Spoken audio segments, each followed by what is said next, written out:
Live streaming on multiple platforms as always because we weirdly on a Monday and at a weirdly early time. Yeah, but that's good for all of our watchers. Yeah. Well, unless you have kids, because then it's a terrible time. Yeah, I don't think we'll get a lot of watchers tonight, but that's fine. The videos stay up there, so. Yeah, you can watch them any day of the week. Saves me a step.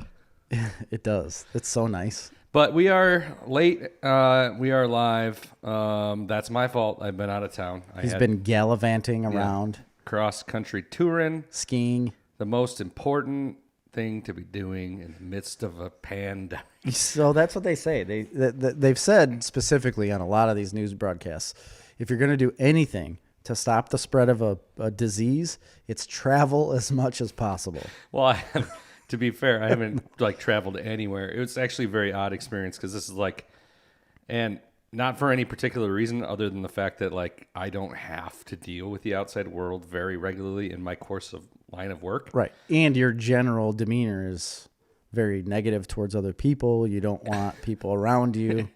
You just I don't know about that, are but an introvert. Anyway, this is the first time I've actually had to be out in the world and wearing a mask. Yeah. Because I don't usually leave my bubble, my sphere. It's so sad. And no, it's not sad at all. It's kind of sad. It's actually great. I know. I don't leave anywhere either. I literally go nowhere. So we did have to travel, and I went to Nowlands. Nowlands. For a long weekend. So Cajun Connection in Utica? Yeah. Is that where you went? Yep. For a whole weekend? For a whole weekend. They let you stay in that restaurant? No. We went to the city of New Orleans. And I'm going to tell you what. I loved it. Did you really? I was not expecting to like it at all. Because I've heard other people that have gone there. A lot of negative I've heard. People say that it's real dirty or it's a garbage shithole or it's not that nice, whatever. So I had low expectations going in. Sure. Although I knew that I've heard that they have very good food, so I was excited about that. Mm-hmm. And I do like to party. You like to party. So I was a little excited about that, but I'm not a huge bar person. I don't really like to go to the bars. Not anymore. No. So, I was whatever. But I ended up really, really enjoying it. I thought it was a beautiful city. Really? The you architecture and everything. I didn't think it was that dirty. I mean, there was a lot of homeless people all over. I mean, you get that in Indianapolis, too. You get that everywhere, and I Chicago, think everything, all that's a little worse right now. Sure. Especially in the winter in a southern city. I mean, I'm sure it's going to be bad. But oh, yeah. And not only that, but there was a lot of, there was recently a hurricane, so there's a lot of displaced people. Half of our hotel was filled with people that had been displaced from the hurricane. Really? So that was interesting, but fine.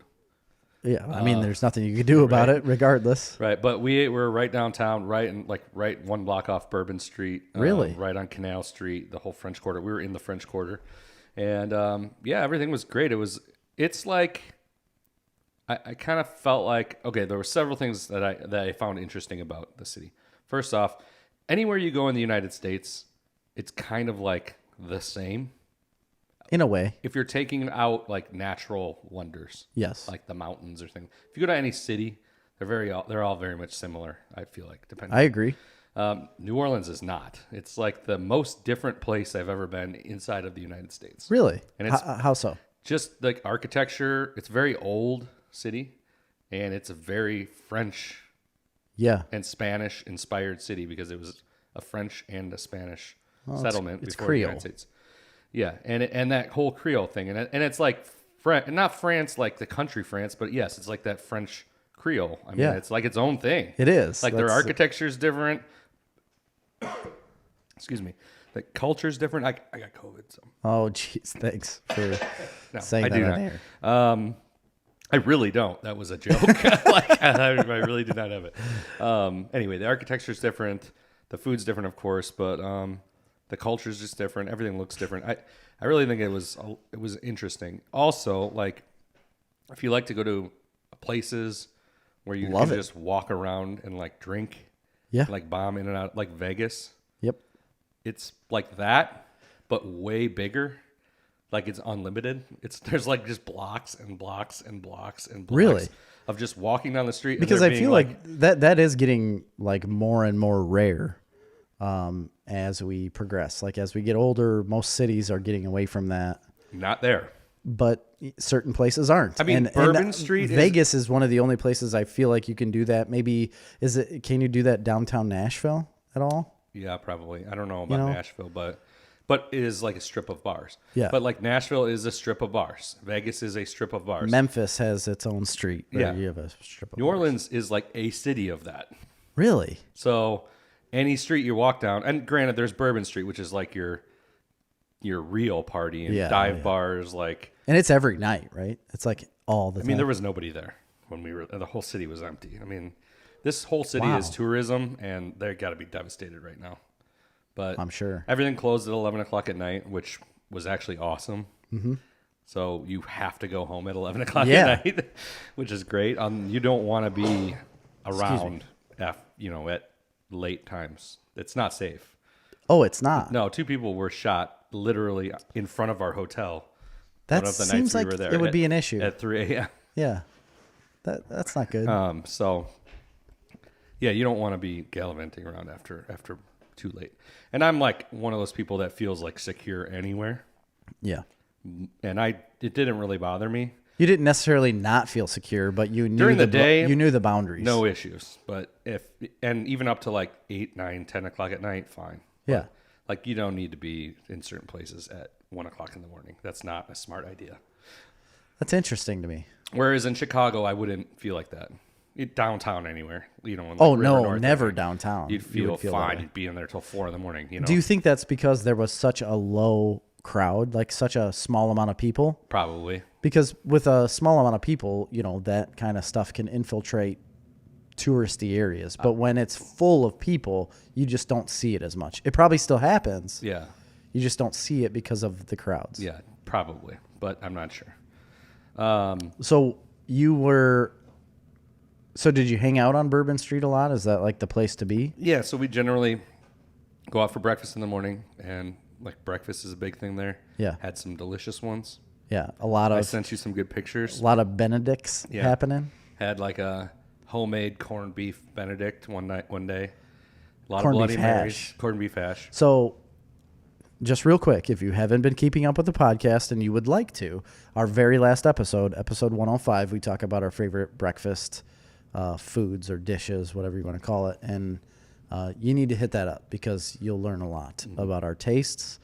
And Eggs Benedict is something that we enjoy. So that actually wasn't my favorite because the corned beef hash was literally homemade, chopped up corned beef with like chunks of potatoes, pan fried.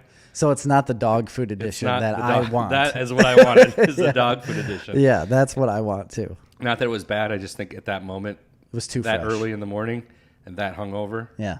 I don't know that I was ready to eat corned beef like that. Right. I get it. So anyway, it was still good. And had some Bloody Marys, which, as I've told you before, I'm not a fan of Bloody Marys. I know. And I drank them for years, like 10 years. That's probably the last time I drank one. And you're not a tomato fan, like tomato juice fan. But when in Rome, everybody was getting them. I'm like, I'm going to go for it. And, not bad. I think maybe just I haven't had very good ones before in the past. Yeah. These were pretty good.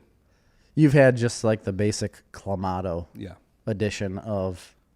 Yeah, the first place we went, we had bacon bloodies with bacon vodka. I like that. Yeah. So that sounds good. Anyway, that place was called a Ruby Slipper Inn. It was kind of a chain, but like a New Orleans only chain. Ruby Slipper, like is in like Dorothy? Yeah. I don't know. That's what I'm thinking, but it wasn't that Kansas? I don't think it was necessarily related to that movie. I don't know. So the next day we went to this place called Cafe Fleur de Lis, and there I had some fried oyster Benedict on a bed of creamed spinach. That looked awful. It was delicious. I can't get over oysters, man. I've had oysters multiple times, multiple different ways. We ate nonstop oysters this whole trip because it's you're probably oyster full, season. You're full of parasites. I don't care. Oh, I guarantee you. It's just pinworms, parasites, brain parasites. I guarantee you. You're just full of them. One morning I had chicken and waffles at a place called Daisy Duke's. I've been to Daisy Duke's. That's in Memphis too. I don't know, but it's a little diner. And that was good. My first real experience with that, other than like fast food edition. Yeah. Great. I mean, really good. Yeah. So was it as good as what I was talking about? It was completely different. And they told me that out the gate. They're like, just so you know, This is not like this is like not standard chicken standard. waffle. It's like chicken strips on top of a waffle. But they were really good chicken strips. Yeah. And on top of a really good waffle. So it worked out. I mean, really good plus really good Yeah. equals really good. But we went to couple fancy. We went to a place called Gris Chris. I had some rare, slightly pan-seared duck. Oh, I thought you were going to say tuna. It's duck with love some duck. kind of like a sweet potato puree that was delicious. And lots of good food. My gosh. At the wedding I was at, they had a char-broiled oyster station where they were actually cooking oysters on an open flame, char-broiling to the point where the oysters themselves were boiling, Yeah. and then smothering them in Parmesan cheese. Oh, man. Wow. I'm gonna tell you right there, Really? right now. Wow. Probably the best like wedding food you've had. Yeah, it was amazing. It was the food. Golly. So we had a great trip on the food. Sounds great. Bombed around in some great bars. We went to this place called the Blacksmith Inn, I believe it was called, and it looked like an old blacksmith shop. Sure. It's all open. It is a 100% dive bar, piece of shit. Oh, The nice. walls are covered in pictures of celebrities drinking there, like Nick Cage, Tom Cruise, Jason Segel. I mean, thousands of them. That's awesome. But it's just a little tiny shithole. We sat in there, drank. We're the only ones sitting there. We're all sitting there drinking Yinglings, and this probably gigantic rat just saunters out from behind the bar, like half dead, Oh, no way. just like lumbering.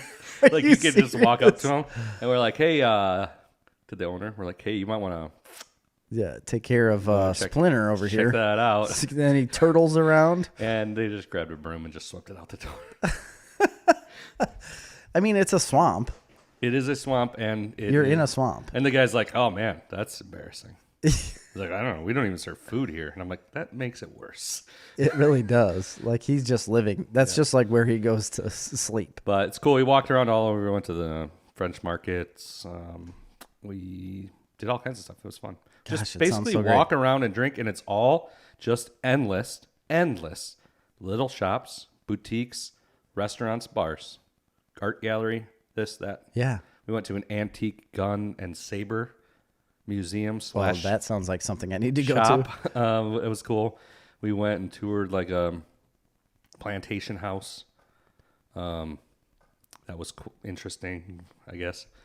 Kind of. We just kind of stumbled in there on accident. History's interesting though to look at, regardless of what it is.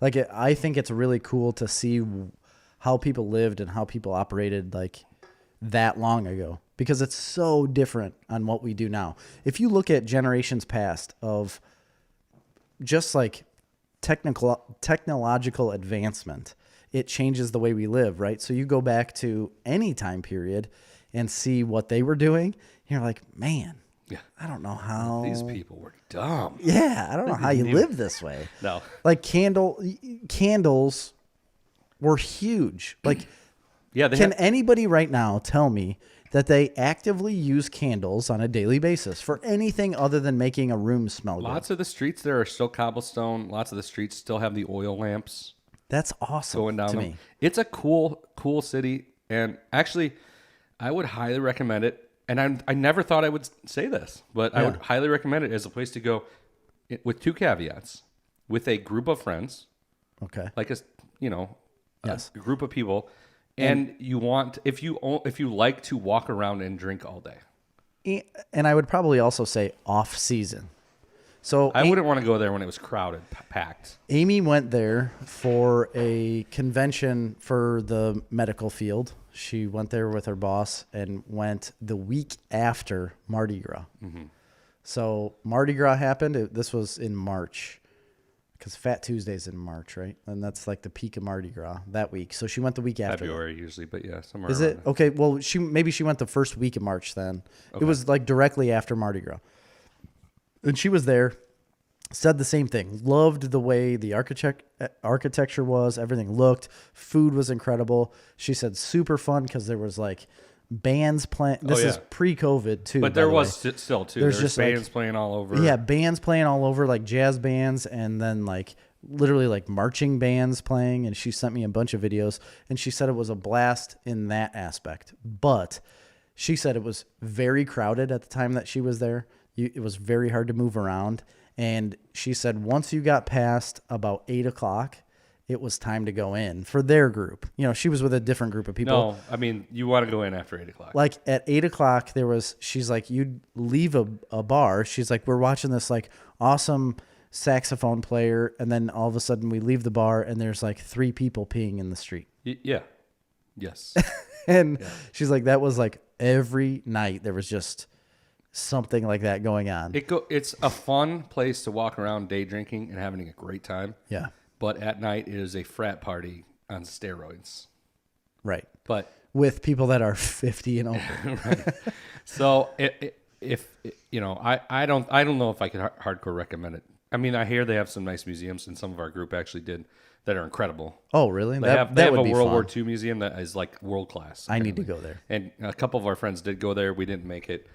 We went the drinking all day route. Yeah, okay. We figured they wouldn't have drinks at the World War II museum. Probably not.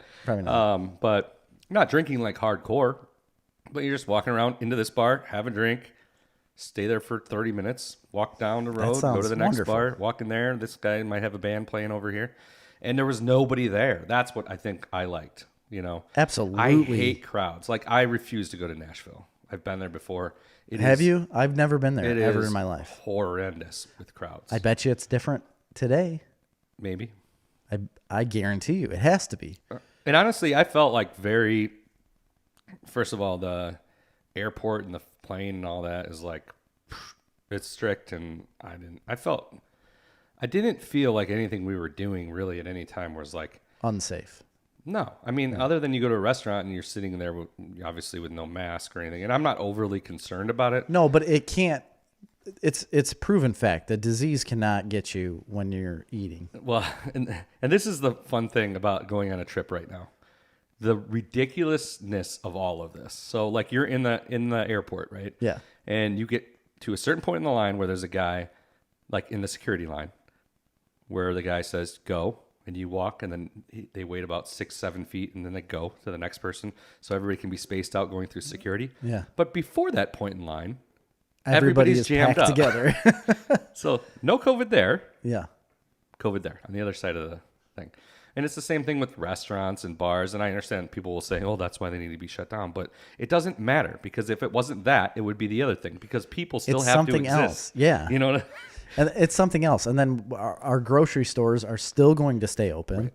You can't close them down, because then you're going to literally kill people because of that, you know, or at least hinder their existence with no food and no capability of getting it. Now, I will say everybody in all the bars in New Orleans said, "Oh, you came at a great time, because tomorrow they're shutting everything down in the city." Like what day? Like today? Monday? Yeah. Oh. And I don't know if that'll happen or not. And like I said, everything did close at 11, but that was great, actually, in my opinion. So, I mean, we're out to some bars, not on Bourbon Street, at 11. Like, we'd go to a restaurant, and then we'd like maybe go to a neighborhood bar that was kind of a pre-planned event. And so we go there, and they close by 11. And at 11, you're like, man, this sucks. And then like at 9 o'clock the next morning, you're like, oh, let's start this again. So no, that sounds like a great trip. It is. It's a great place to go with a group of people that like to day drink. So does she live there, Brittany? Does she live in New Orleans? Yeah, but she's moving like this week to St. Louis. Oh, going back to St. Louis, huh? Yeah. That's where her fiance lives. The wedding was amazing. It was incredible. I won't go too in depth on that, because it doesn't feel appropriate to talk about somebody else's wedding. I don't care about weddings. It was like an awesome wedding. Cool. So. Sounds great. Well, while you were gone, Chris, and while you were not paying attention to what the real world was like, all right, I was living the real world.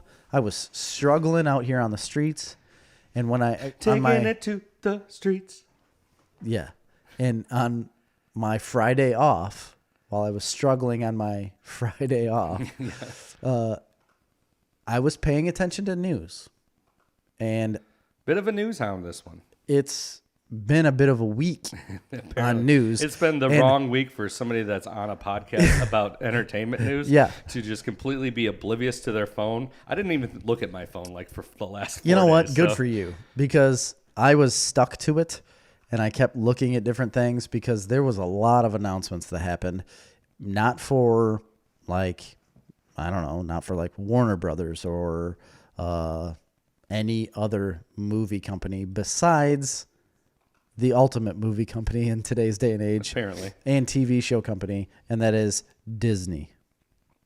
Disney released so many things in the last week. And if you aren't aware of this, you've either been with Chris or living under a rock. There were a lot of people with me. So. Yeah.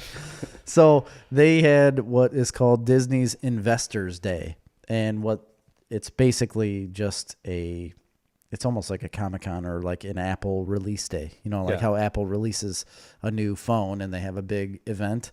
That's what they did with all of the shows they could ever create in a decade, I think, because it is a lot of things. I think it's 52 and above that they release, like something I think around it was that like number. Over 100 I had read, but a lot of them were just updates on existing projects that we already knew about. There was like 52 not brand new. Some of them we've heard about before, but with a lot more details.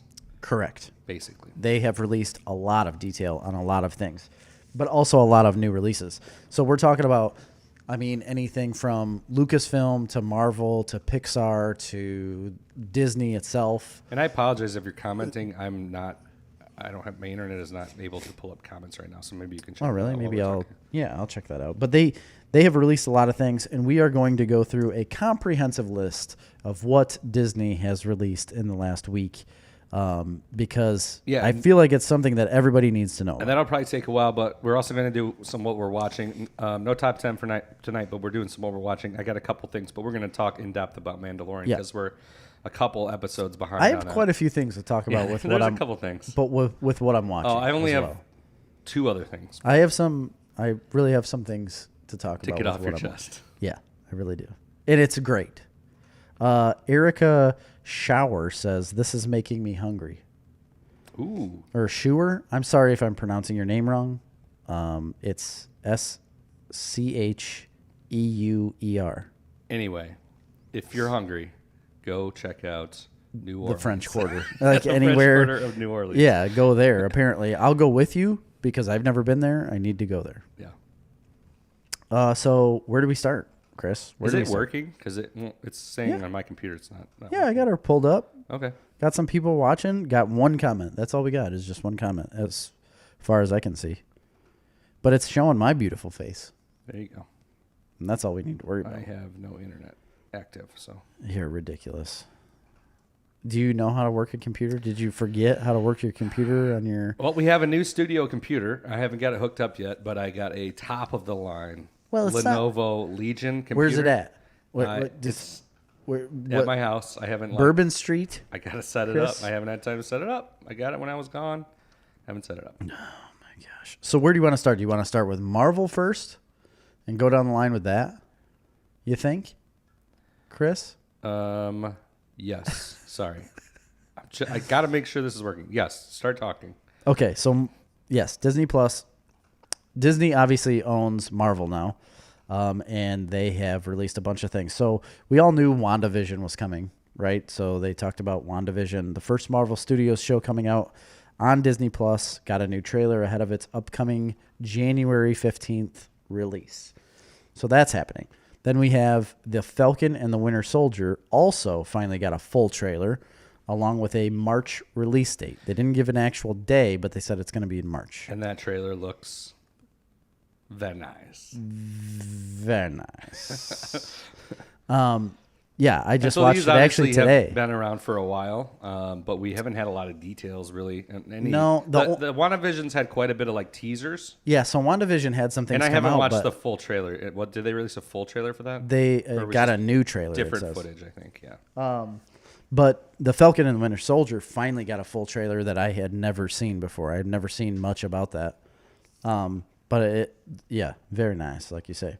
And then we also got a first look at Loki Disney's highly anticipated short series based on Tom Hiddleston's God of Mischief character. The show also got a May 2021 release date. So these are coming up pretty quick. That's quick, and I'm really excited about that because, first of all, I love Loki and Tom Hiddleston, and he does that character perfectly. I mean, that's his career right there. I heard something that it was going to be like a DB Cooper type caper. Like looking for lost money? I don't know what that means. That's just what I heard. I get it.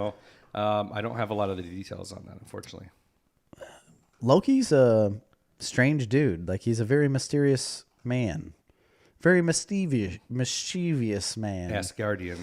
And that's a great character. I really like him. But look at this. Like, even so for those 3 shows, you've got WandaVision in January 15th, right? So you've got January 15th, you've got a whole entire series. They didn't say whether or not they're dropping it all at once or weekly.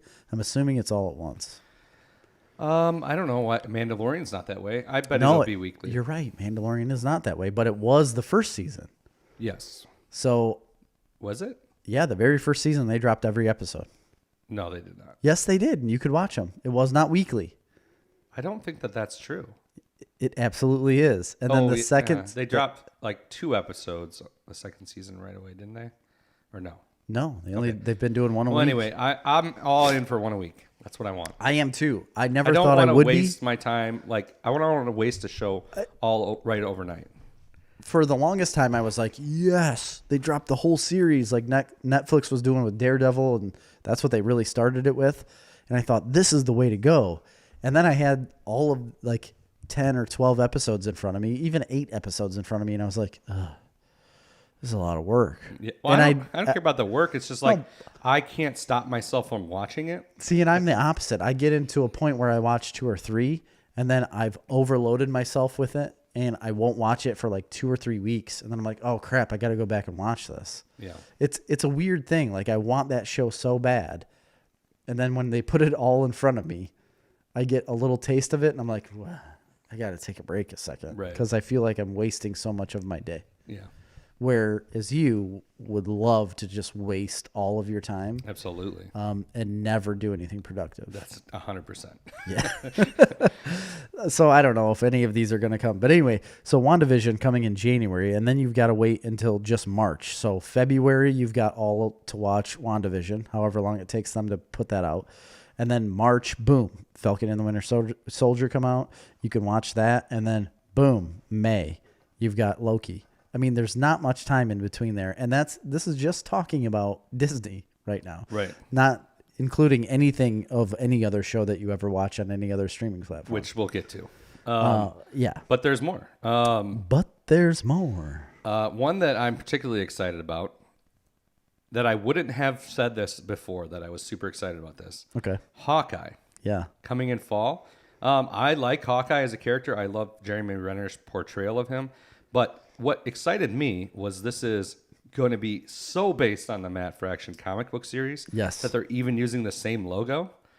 And I'm going to tell you what, this is one of my favorite comic book series of all time. It's because it's like real life. It's like basically if Hawkeye was just like a real dude. Right. And it is. Which they touched on a little bit at the end of. They did. They kind of set it up that Endgame. They set it up that way where they give you, at the beginning of Endgame, they give you Hawkeye's family. He's having hot dogs. He's talking about, what do you want on there? Mustard, ketchup, relish, whatever. And they set it up as a regular family for him, and then everybody disappears. Right. And I don't think they're going to play off that aspect of it. No, I'm just saying, it gives you a little taste of like the real life. Like, this superhero also goes home and has a family. Yeah. And in the book, it's less that, but it's just more him living his life in like the city. And anyway, however they do it, it's going to be great because if they're basing it on that comic book series, which I'm telling you is amazing, that is what you want to be a part of. Yes.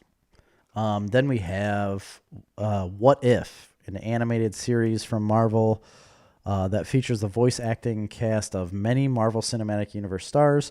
Also got a new trailer that offers a first look at the upcoming series. This one I'm not 100% sure about. So I saw some video footage of it. I like the animation style. It's different. It's Interesting animation style. I can't remember the 3 or 4 scenarios that they played out in the little trailer that I watched. So are for they it. using like certain superheroes and saying, "What if this happens?" Yeah. The What If that's series? Exactly right. Yeah. Like one of them was, what if Captain America was a zombie? Because there's a comic book series called What If, right? Yes. Yeah. And I'm assuming they're doing a lot of those. Like, what if Tony Stark's Iron Man was something? I don't know. Anyway, point being, different scenarios. Some of them are really wild. Yeah.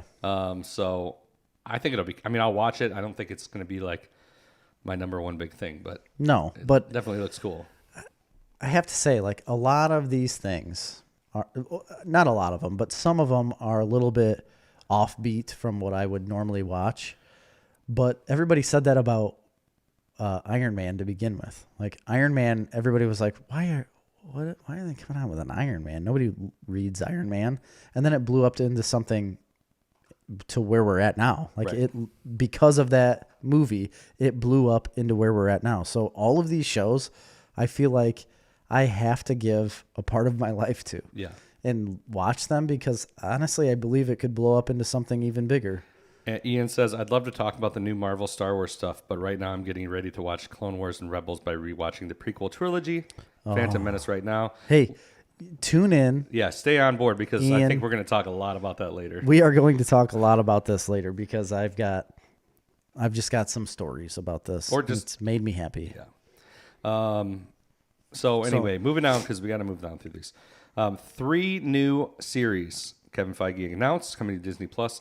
The first being Ironheart, Yes. which is, of course, none of you will know this probably, but Right. it is it's based on a very popular newer comic book series. I don't know that much about it personally. I do know Riri Williams, Yeah. who is the young genius who basically makes her own Iron Man suit. Yes. And basically becomes the next Iron Man. Mm-hmm. And I've heard great things about the comic. I've never read it, so I can't comment, but I think it's a great idea, especially when you're playing with a character now who's really not going to be in a big way involved going forward. You got to find a new way to reboot that franchise, and this is a great way to do it. Yeah, that's it. You can still pull people in with an Iron Man-esque type show. There's no doubt in my mind Robert Downey Jr. will be at least a voice in part of it. Yeah, I guarantee you. Don Cheadle is coming back as, Rhodey Rhodes. Well, that's the second big one. Armor Wars. Yeah. Examines one of Tony Stark's biggest fears. Stars Don Cheadle, and it's basically if the Iron Man tech got stolen Right. and was used by bad, and you're going to have, obviously, Don Cheadle as War Machine. So if you're worried about your Iron Man fix coming forward, you're going to get stuff. You're going to see it. And then another big one was Secret Invasion with Nick Fury, Samuel L. Jackson, Nick Fury led series, and he'll be buddying up with Ben Mendelsohn, who played Talos. Yeah, Ben from Mendelsohn. Captain Marvel. He was the Skrull in Captain Marvel, Ben Mendelsohn. Yes. Oh, I know that guy now. And he was the best part of that. One of the best parts of that movie. Yeah. In my mind. He was in one of the new Star Wars too, wasn't he? Not Force sure. Awakens. Possibly. I think he was. Anyway, so it's basically going to be a takeoff of Captain Marvel, I would assume, but playing with the Secret like Invasion storyline, which in the comics is probably one of the biggest, most famous events and Huge. storylines in the history of Marvel Comics. Huge. Secret Invasion, it goes deep into the Skrulls and like their shapeshifters Yeah. and invading, basically aliens.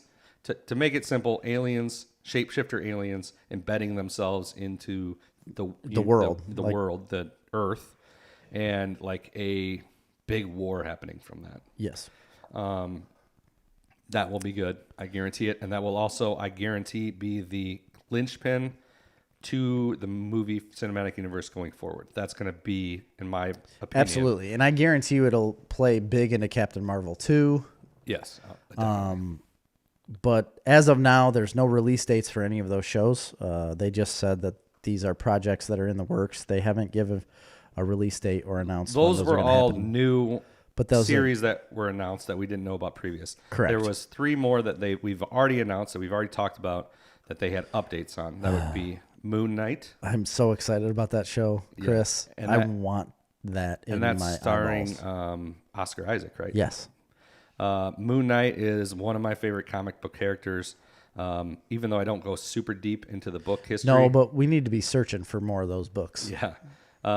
So Moon Knight will be exciting. That's like Marvel's Batman, except if Batman was, well, he is a billionaire. He is a billionaire, but if he was like Dissociative personality disorder, right? Is what right, and also, what's it called? Like, not enchanted, but yeah, kind of like enchanted by a Egyptian god, right? Like it was like an Egyptian god or an Egyptian like a mummy, like one of those mummy statue things. Yeah, like one of those. Like he has to do what it says, basically. So that is one I definitely want to check out. But yeah, Moon Knight, awesome. Once you get to the Moon Knight where he's wearing a white suit and a slicked back like do-rag, white faced, that dude's good. Yeah. And the cast, I mean, that's the big thing. I mean, that you're talking about an A-list actor. Yeah. She-Hulk, which is one we've talked about a lot, I'm super excited about. I can't wait for She-Hulk. I can't remember the name. Tatiana Maslany will play Yes. She-Hulk, but they've also big announcements there is Mark Ruffalo will be in it as Hulk. As the Hulk. And there was somebody else that was going to be in it that I can't remember, but she's a big one in that. So we're excited about that. Tim Roth. Oh yeah, Tim Roth will be Roth's on gonna it be in as She-Hulk. Abomination, right? Yes. And then probably out of those three, one I'm maybe most excited about is Ms. Marvel, which we've talked about before. This is one of the best Marvel comic book series to come out of the last 10 years. Mm-hmm. I recommend it. I think it was on my recommended list for new readers. It was. It's an amazing series about a teenage girl, Kamala Khan, who is a Pakistani American who becomes a hero, Ms. Marvel. And she becomes Ms. Marvel. They've announced that she'll be in that, as well as I believe she will also be in the Captain Marvel 2 movie. Right. She's supposed to appear in Captain Marvel 2, and then I think Ms. Marvel would come after that. But it's giving it a debut, Ms. Marvel, for late 2021. So I'm not sure when Captain Marvel was supposed to come out. I'm sure we'll get to that. Another exciting one for me, Marvel Studios launching Guardians of the Galaxy Holiday Special. Yeah, the holiday special. What? I didn't hear about this. Now it says 2022 will be the release date, so that would probably be not this I wonder what they're going to do with that. couple years from now. Directed by James Gunn, it'll have the full cast. They're going to do it while they're filming Guardians of the Galaxy Volume 3. I'm sure it won't be like a long thing, but it'll probably be like a really hilarious 1 hour long It's gotta be. special is probably what it's going to be. And then also an I Am Groot short animated series following Baby Groot. They've got more. That's just Disney Plus shows. When we get into the movies. Oh yeah, I know we're banging through these fast, but there's a lot to do here. So Black Panther 2, which we already knew was coming, yes, was given a date, July 2022. July 8th, 2022. Directed by Ryan Coogler, which I believe he did the first one. He did. They will not recast Chadwick Boseman as T'Challa, which is a great move. It is a great move, but I am really curious as what they're going to do with this. There have been other Black Panthers, so somebody else will pick up the mantle, and they'll probably still be able to use T'Challa because they can make him in the suit only. Right. So they can make him That's true. Die probably in the beginning of that movie. And then it's like, who's taking up the mantle? Like, oh no, who takes over? There's a lot of talk, and we don't know this, hasn't been confirmed, but there's a lot of talk that Namor, the Submariner, will be the villain for that. It's been teased in other films, who is kind of an anti-hero himself. So there's probably going to be a team up at some point. Yeah. You want me to keep going? Or you want to do something? Let's see. You're going to hit up. Okay. Yeah, I see. Well, this is one I'm really excited about. The Ant-Man and the Wasp. Yeah, the Quantumania, because that is the best name ever. Unbelievable. Paul Rudd, Evangeline Lilly, Michael Douglas, Michelle Pfeiffer. Same director, Peyton Reed, who did the first two amazing Ant-Man movies. Yes. Kang the Conqueror. Yeah, Kang the Conqueror is coming into this movie. I am very excited about this because, see, so when Ant-Man first came out, I wasn't super into it. I always loved Paul Rudd, but I wasn't into the Ant-Man character. But then, watched the first movie. I liked it. But then I got into the second one, and the second one sold me. I know you like the first one better, don't you? Yes, I do. Yeah. So I knew you liked the first one better, but the second one really sold me on the universe. And then tying him into Endgame and, Infinity War and all that stuff, like everything he did with that story, it just sold me big time on that character. I've never been big in the comic books about Ant-Man. I really only have any knowledge of him because of the movies. And I love it. It's so fun. It's so different. It's like, if you don't want that serious, like, doom and gloom movie, even though Marvel does a really good job at bringing out, like, the light side of things, but there is such a heavy storyline to a lot of these movies. When you get into Ant-Man, it's usually not that way. And I like that. Yeah. And Kang the Conqueror is interesting. He's been, like, a reoccurring character throughout all of Marvel Comics history. Yep. And reinterpreted a lot of times. But he's always, like, a time-traveling conqueror. The big thing is he's always time traveling, right? And like a super genius, and he's really weird looking. So we'll see how that goes. Yeah. They announced the casting for that. I don't have it right on top of my head. It wasn't anybody Jonathan Majors. Jonathan Majors as Kang the Conqueror. Yep. But they had big announcements for Doctor Strange and the Multiverse of Madness, because it will tie in WandaVision and the new third Spider-Man movie, which it does. Is not officially stated, but pretty much stated that Andrew Garfield and Tobey Maguire and oh my gosh, and everybody else that was in any of those movies. So and probably we'll see a Miles Morales. And there's a Doc Ock is coming back, the same guy Alfred who played Molina. it in number 3. We've got Jamie Foxx coming back as what's his name, Electro. So they're gonna bring back all 9 Spider-Man movies. Yeah. All 4 different Spider-Mans, really. They're going to bring it all back into the multiverse, with Doctor Strange and the Multiverse of Madness being the center linchpin and also the multiverse of, obviously, WandaVision. I'm so excited about this, but I'm also so nervous about this. This seems like a huge undertaking. It was, but think about, so was Infinity War. I wasn't that nervous about Infinity War, though, because you're not bringing in... I mean, you do have all those characters, but for Spider-Man, though, we've already seen, like, Into the Multiverse as a animation, right? Yeah. So trying to do this as a live action with all these people that you've already seen in previous Spider-Man movies that were either hated on or loved by some, it just makes me really nervous. Yeah. I'm not nervous at all. I think they can do anything over there at Marvel Studios. I agree with you. I'm excited because I do believe that as well. It just makes me nervous that they may try to go down a path that is too big. Because Spider-Man, I liked that it was relatively small in its own thing.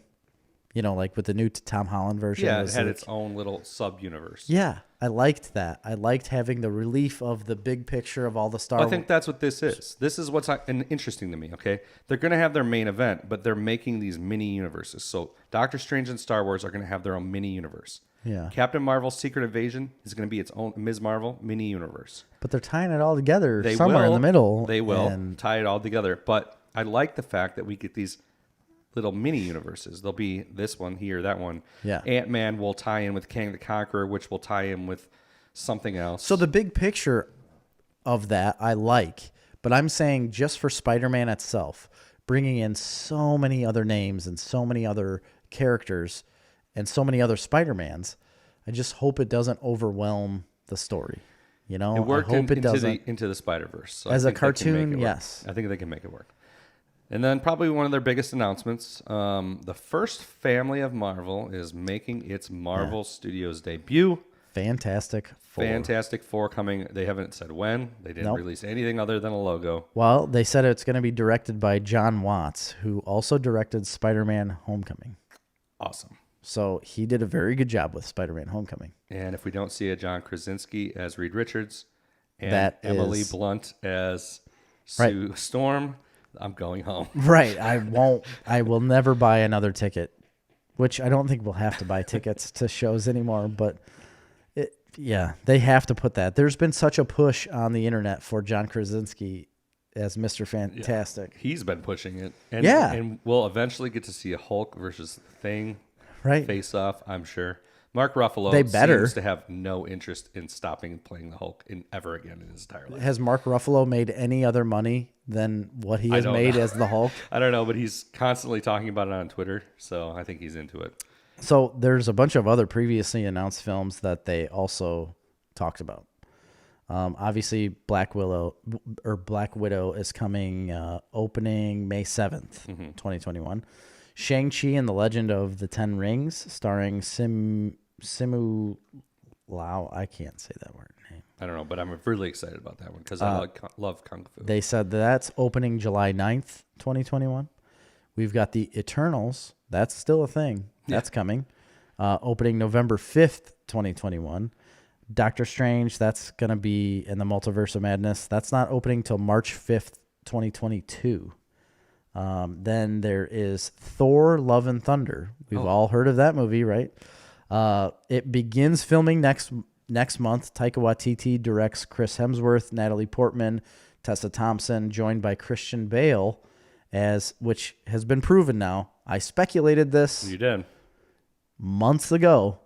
I don't know what episode it was, but you need to go back many, many episodes. And I talked about Christian Bale being in Thor, and he is going to play the villain Gore the God Butcher. Yes. That is supposed to debut May 6th, 2022. Black Panther, July 8th. And then we also have Blade, starring Mahershala Oscar award winner. Ali in the title role. You know him, right? I think I do. Well, he was in Luke Cage. He was the villain in Luke Cage, and he was also in The Green Book. Is one of the Oscar. Oh, yeah. And I said his name completely wrong. Unbelievably good actor.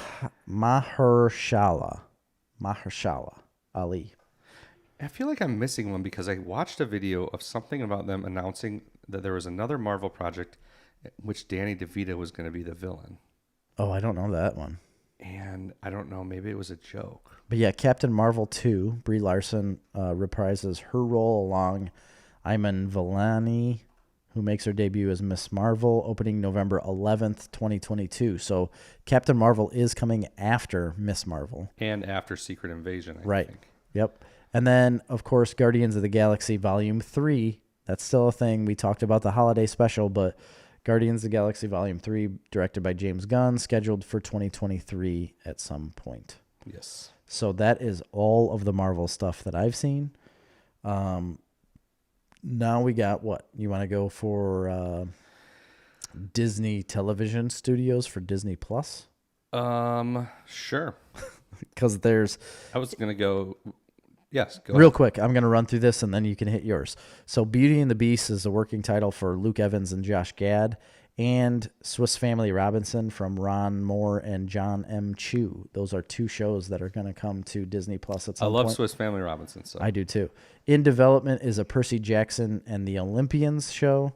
And then Disney Television Studios is currently in production of 4 live-action series set to debut in 2021. The Mighty Ducks, Game Changers, Big Shot. That's going to be with Emilio Estevez. I was going to say, if Gordon Bombay is not back in he's that in thing, it. I'm out. And then the Mysterious Benedict Society and Turner and Hooch. Oh, I love Turner and Hooch. Yeah. So I don't know what Big Shot is. That's a show. But those are the 4 that they're talking about, 2021 live-action series for. Turner and Hooch and Mighty Ducks. I'll probably watch both of those things. Yeah, those are going to be probably aimed at kids. Yes. Which I'm cool with. All right. You want to get into... Let's do Pixar first before we do Star Wars. Okay. Let me find it. Let me get up here. Pixar. Here we are. Well, we'll do Okay. Disney Animations first. Disney Animation has a lot. It does. Raya and the Last Dragon. Yeah, that's a March 2020. That's coming soon. I don't know anything about that. Well, it says we'll debut. Let's see. That's it. Yeah, it's Raya and the Last Dragon. I don't know what it's about, but March 2021. Baymax, a series based on Big Hero 6 arriving in 2022. I'm a huge fan of Big Hero 6. Baymax not being my favorite part of that movie, but No, but it looks fine. It'll be good, I'm sure. I like the character. It'll That's be a supporting role. Like Baymax was a supporting role. That'll probably be a kid's show, I'm guessing. I guarantee you the main character, that kid, will be involved with the show. Probably. He has to be, because That'll be fun because the movie was good. It'll be good. yeah. Zootopia Plus, a new series based on Zootopia, spring 2022. That's a ways out. Short form series. Tiana, which is based on The Princess and the Frog, which is in New Orleans. New Orleans. Premiering 2023. These are a long ways off, so I'll just hit them quick. A long-form musical comedy series for Moana hitting Disney Plus in 2023.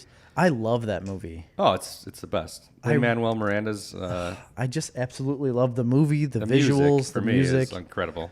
But also the visual of that show is incredible. I think the water, all of it's just very good. Yeah, I agree.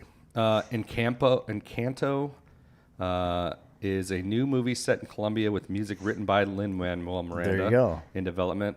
Iwaju, a long-form series made with, I'm guessing, a Japanese company. No, it says to be produced in collaboration with Pan-African company. Oh, African. Or Iwaju. Pan-African comic book company Kugali. Okay. 2022. Anyway, Pixar Disney Plus series. Okay. All right. Skip that. Pixar popcorn short films. Never mind. Doug Days, new series featuring the beloved dog Doug from Up. Fine. Cars series following Lightning McQueen and Mater. That will be a big part of our life, I'm sure, with my children. Yes. Win or Lose, long form animated series about middle school softball team. All right, nothing too exciting for us there. But 3 big movies, Pixar movies they announced. Luca, a movie set in Italy about a boy named Luca. That's all we know.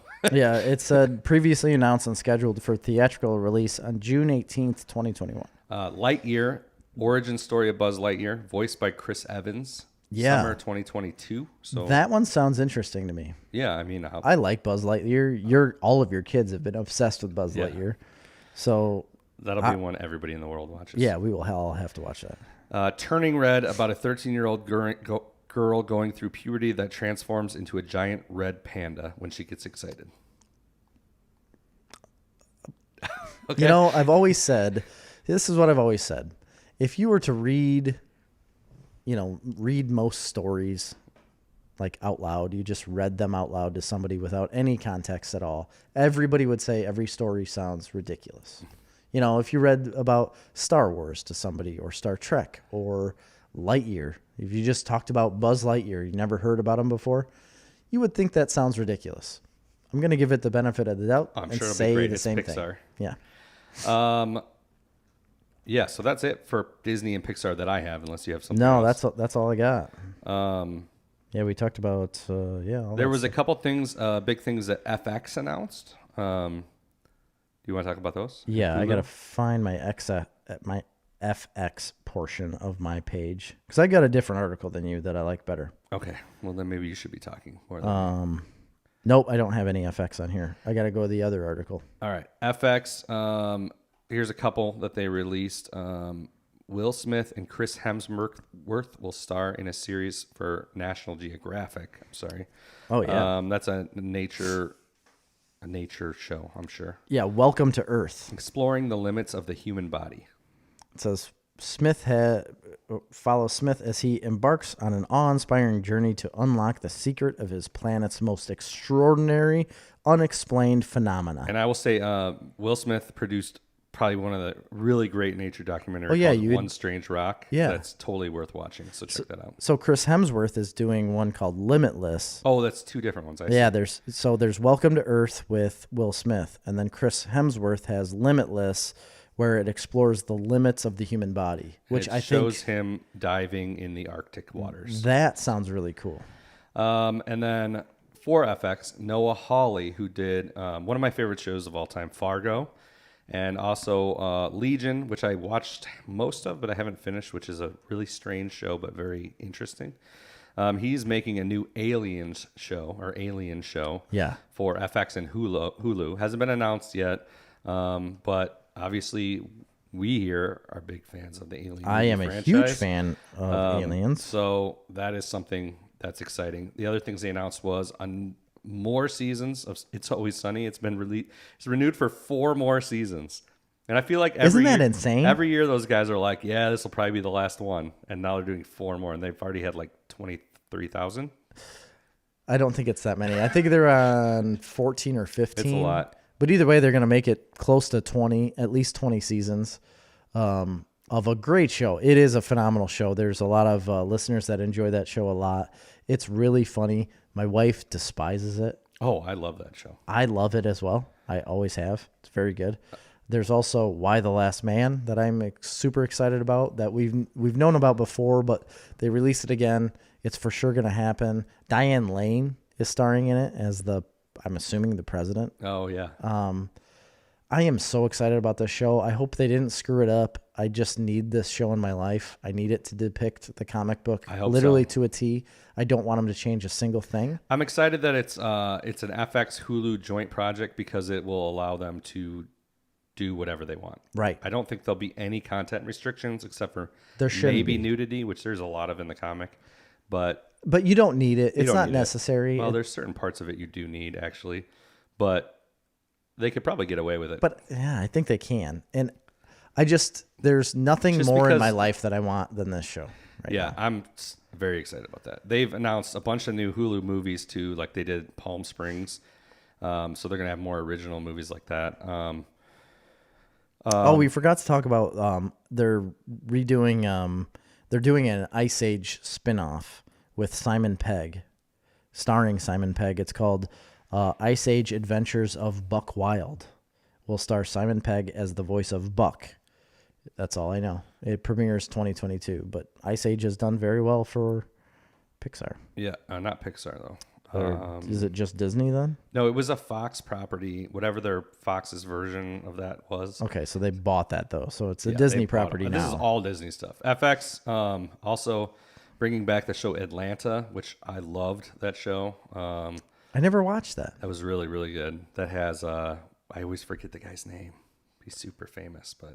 Yeah, he was in Community. Yeah, and he was in Solo. He played Lando. Right. Anyway, that guy. Oh my gosh. They announced New American Horror Story, Why the Last Man, and there was another big one, Shogun. Oh, Shogun, yes. A series based on a novel series described as capturing real-life Game of Thrones of feudal Japan. FX is extremely bullish on this one. Yeah. This is going to be their Game of Thrones. Like everybody's trying to make their Game of Thrones. We got what's the Wheel of Time one over at Amazon? I don't know. We got Lord of the Rings on Amazon. Wheel of Time? Yeah, what is it's a that? huge fantasy novel series. Everybody's trying to make the next Game of Thrones. So, wait, it's not out yet though. No, it's not out yet. I was going to say, because I feel like I was behind on something. I could be saying that name wrong. So that's it by that. I believe. Lucasfilm. I think so. Yeah. So now we got Lucasfilm. That 10 new projects announced from Star Wars land. Oh wait, can I talk about Walt Disney Studio motion picture production first? Sure. What time are we at? Hang on. We're good. We're at an hour. Oh, all right. Yeah. So Walt Disney Studios motion picture production. We've got Hocus Pocus 2. Okay. Directed by Adam Shankman. That's fine. So everybody loves Hocus Pocus. I guess. There's a lot of people that love it. A lot of people do. Yeah. And they're making a second one.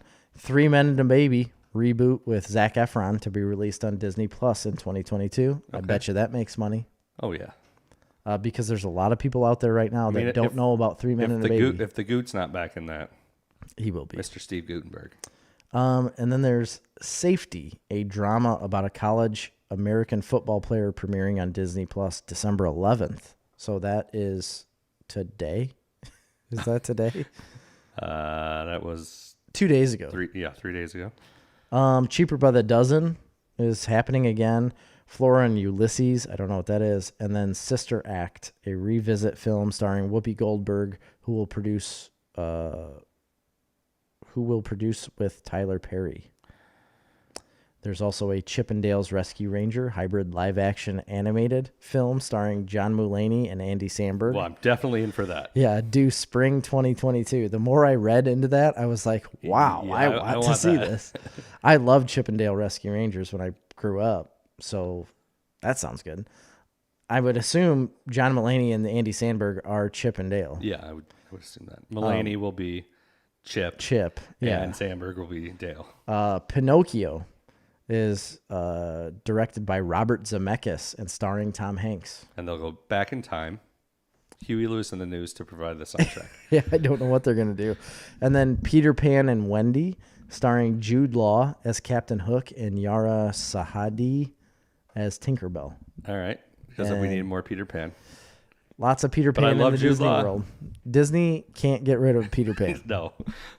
And then we have another one called Disenchanted, with Amy Adams returning as Giselle. So that goes off of the Enchanted series. It's a good movie. There's been two, right? Enchanted and then Enchanted 2. I'm not sure, but I thought so. Maybe not. But then there's Disenchanted. That's coming. We have Greek Freak. It's about an NBA star, Giannis Antetokounmpo. And then there's more. Diary of a Wimpy Kid, the Ice Age one that I already talked about, Night at the Museum, an animated version of the Family Adventures series produced by franchise director Sean Levy, due on Disney Plus in 2021. Jungle Cruise, starring Dwayne Johnson and Emily Blunt. Yeah, that's been July for 21st. a while. Cruella, starring Emma Stone. Yep. And then a prequel to The Lion King and The Little Mermaid. It's a lot of stuff. A lot of stuff. They are throwing everything out there. But all of that is in the works for literally next year. Yeah. Either next year or 2022. And somewhere 2023 as well. Another one I forgot on FX2 was Reservation Dogs. Half-hour comedy telling the story of 4 Native American teenagers growing up in Oklahoma. So it's not like Reservoir Dogs. No. Because that's what I Dogs. thought of. From the mind of Academy Award winner Taika Waititi. That dude can touch everything. And then a little more on this Shogun, right? The guys who are making that directed early episodes of Game of Thrones. So they are Game of Thrones directors. Oh. And it is their biggest, most ambitious, most sophisticated adult series to date. Wow. So that is now the number one thing I care about. Yeah, I think so. At this moment, until we start, I love feudal Japan. I'm obsessed with it. I know. Until we start talking about all of these Lucasfilm things. Yes, which is now, as we talk a million miles a minute to try and get through all this other stuff. I'm sorry if you do feel like we're rushing. It's just that we are, because we don't have that much time. Yeah, you can look it up, but there's so many things that Disney came out with.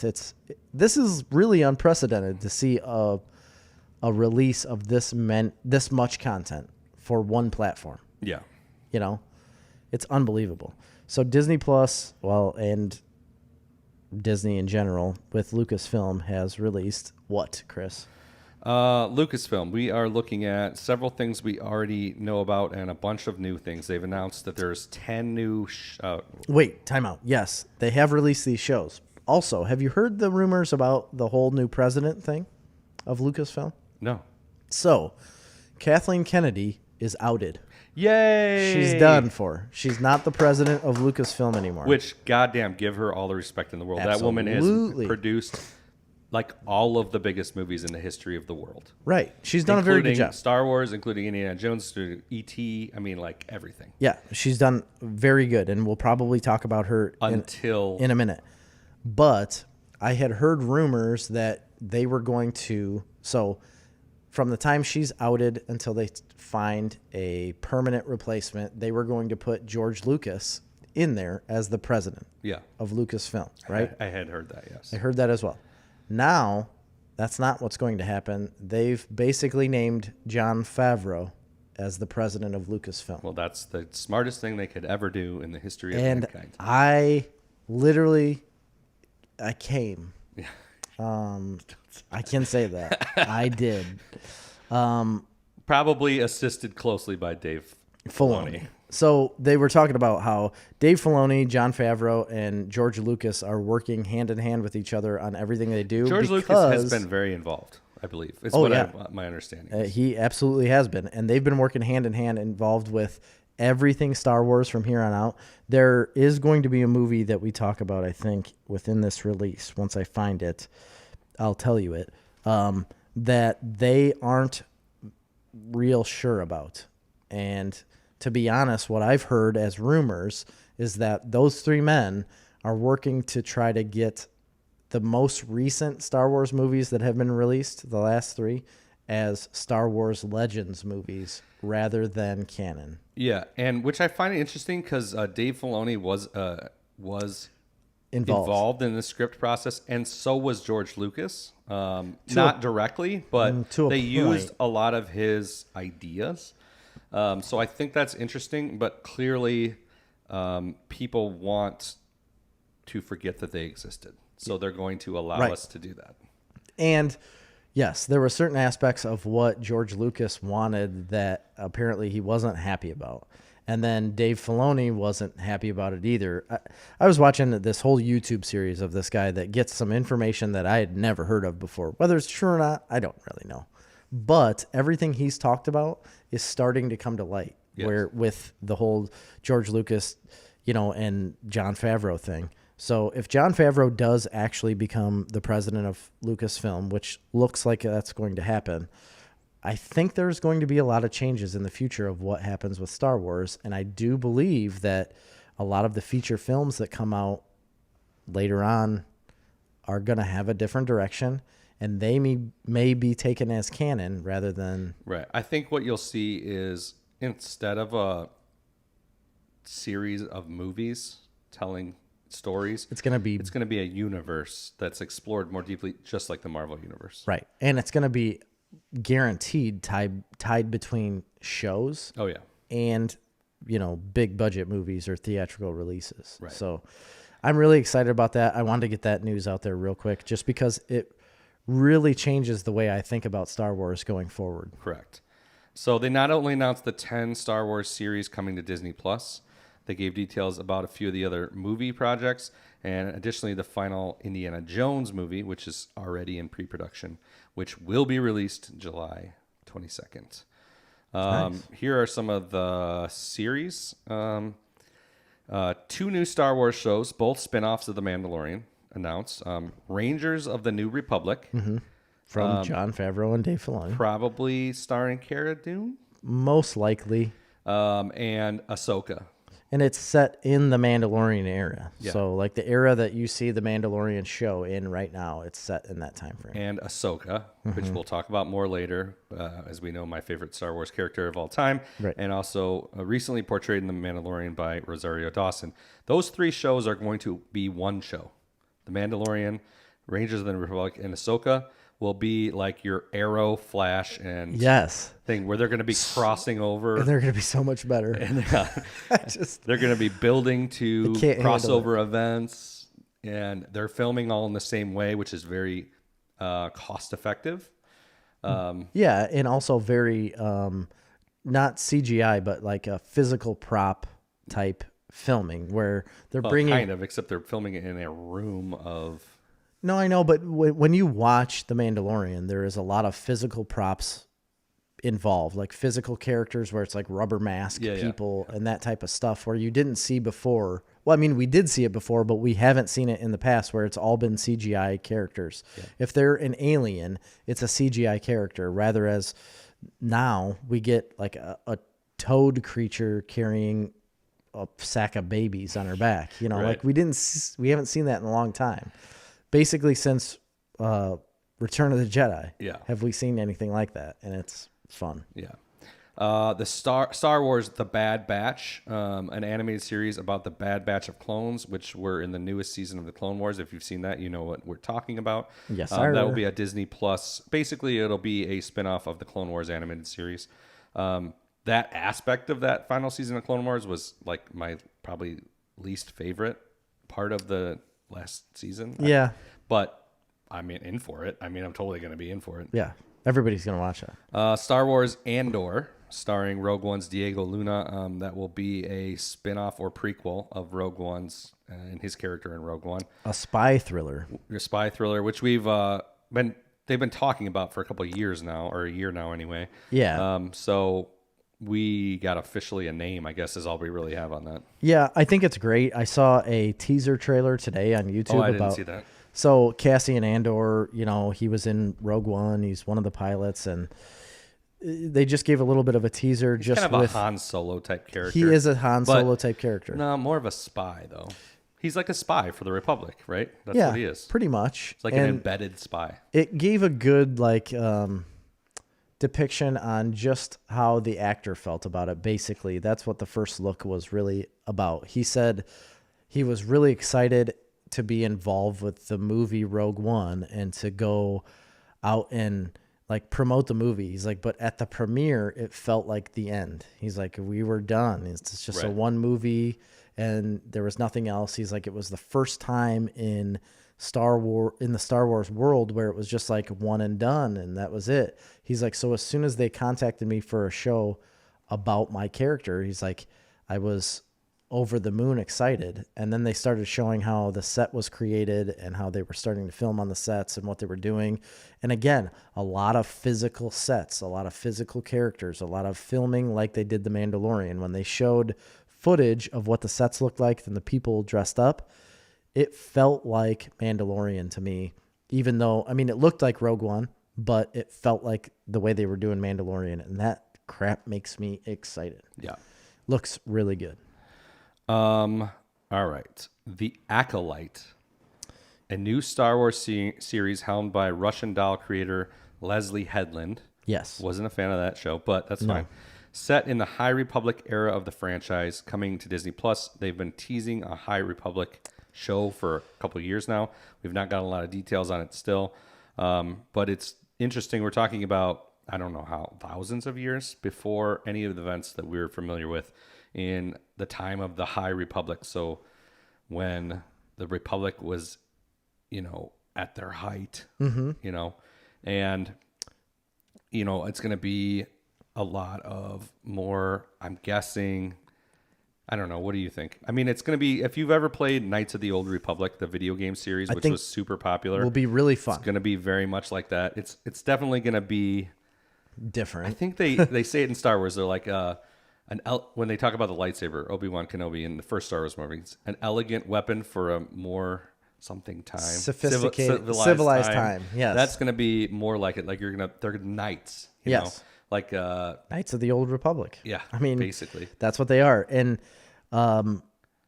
so this is where I was going to go with George Lucas, Dave Filoni, and Jon Favreau. So Leslie Headland had a story that she put forth, and they accepted, and she's creating the movie for. That was this one. She also put forth a story about Rey and other things that happened during the time frame of the new movies that we know of that came out, that she's trying to pitch and get involved in the Star Wars lore as canon. And she's got apparently a movie written that is directly around Rey and everything that happens with her after Rise of Skywalker that Kathleen Kennedy was all about, but those guys are not. Right. And there's a bit of a headbutting, apparently. This is all hearsay. This is all speculation, under the table talk. I don't know if any of this is true. I'm just saying, I've heard stories and rumors that there's been a lot of headbutting between them. And now that Kathleen Kennedy is out as the president of Lucasfilm, it doesn't sound good that would ever happen. To me, I'm fine with that. Well, they just announced it's happening, so. What? This Star Wars High Republic show.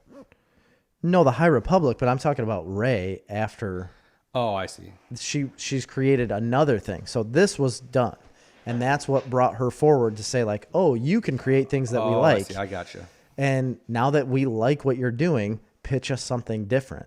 And she pitched them something different about Rey in the future after Rise of Skywalker that they wanted to be as canon. She was going to put it as canon and say, this is the way Skywalkers are going from here on out. And there's a bit of a headbutt there where they don't really care for that. Okay. Again, whether that's all speculation, I don't know if any of that's true, but That's what I've heard, and there was a lot of headbutting with that Leslie Headland lady. Okay. But that movie is still coming out. The Acolyte, it sounds good. I like the High Republic era, so I think that would be really cool. Yeah, I love that game series. I mean, it's amazing. Hayden Christensen. We all know the new Obi-Wan Kenobi show is coming. It's I think it's the next thing coming. It's very much hyped. March 2021. Yeah. Hayden Christensen will be returning as Darth Vader. I think that is the best move they could do. I love it. I really love do. It. And I know everybody will shit on him as his performance, although I think he did it the way he was instructed to do it. Dude, I've got so much more to talk about this. I think he'll be in the suit, though. I think he's going to be Darth Vader. He's going to have to be. So I don't know what that means for what his actual involvement is. I think there will be both flashbacks and him in the suit. So you're going to see him both ways. Yeah. But I'm excited about that because... Which means you'll see a lot more maskless Darth Vader, probably. Yeah, I think so. I'm as soon as I heard that, I'm so in the bag for this Obi-Wan show. Okay, just knowing, because I think Mandalorian, to me, for action sequences, has been some of the best action, amazing sequences I've ever seen in anything ever. Yeah. In The Mandalorian. And we'll talk more about that later. And if they can do that now, on a show like The Mandalorian, which... again, like I've said, I don't think it's like a huge budget production because it doesn't look like it. This studio that they built, which is basically screens all around the actors, and they're like inside of a video game engine. Yeah. So they can do these amazing things that they don't have to be on location in Tunisia. Right. They don't have to fly to South Africa. They don't have to fly to Scotland. No, they don't have to do any of that. They can do it from a soundstage, and they can do it from a soundstage in Mazan, Illinois, if they want to. Yeah, I'm sure which we're going to do in the market.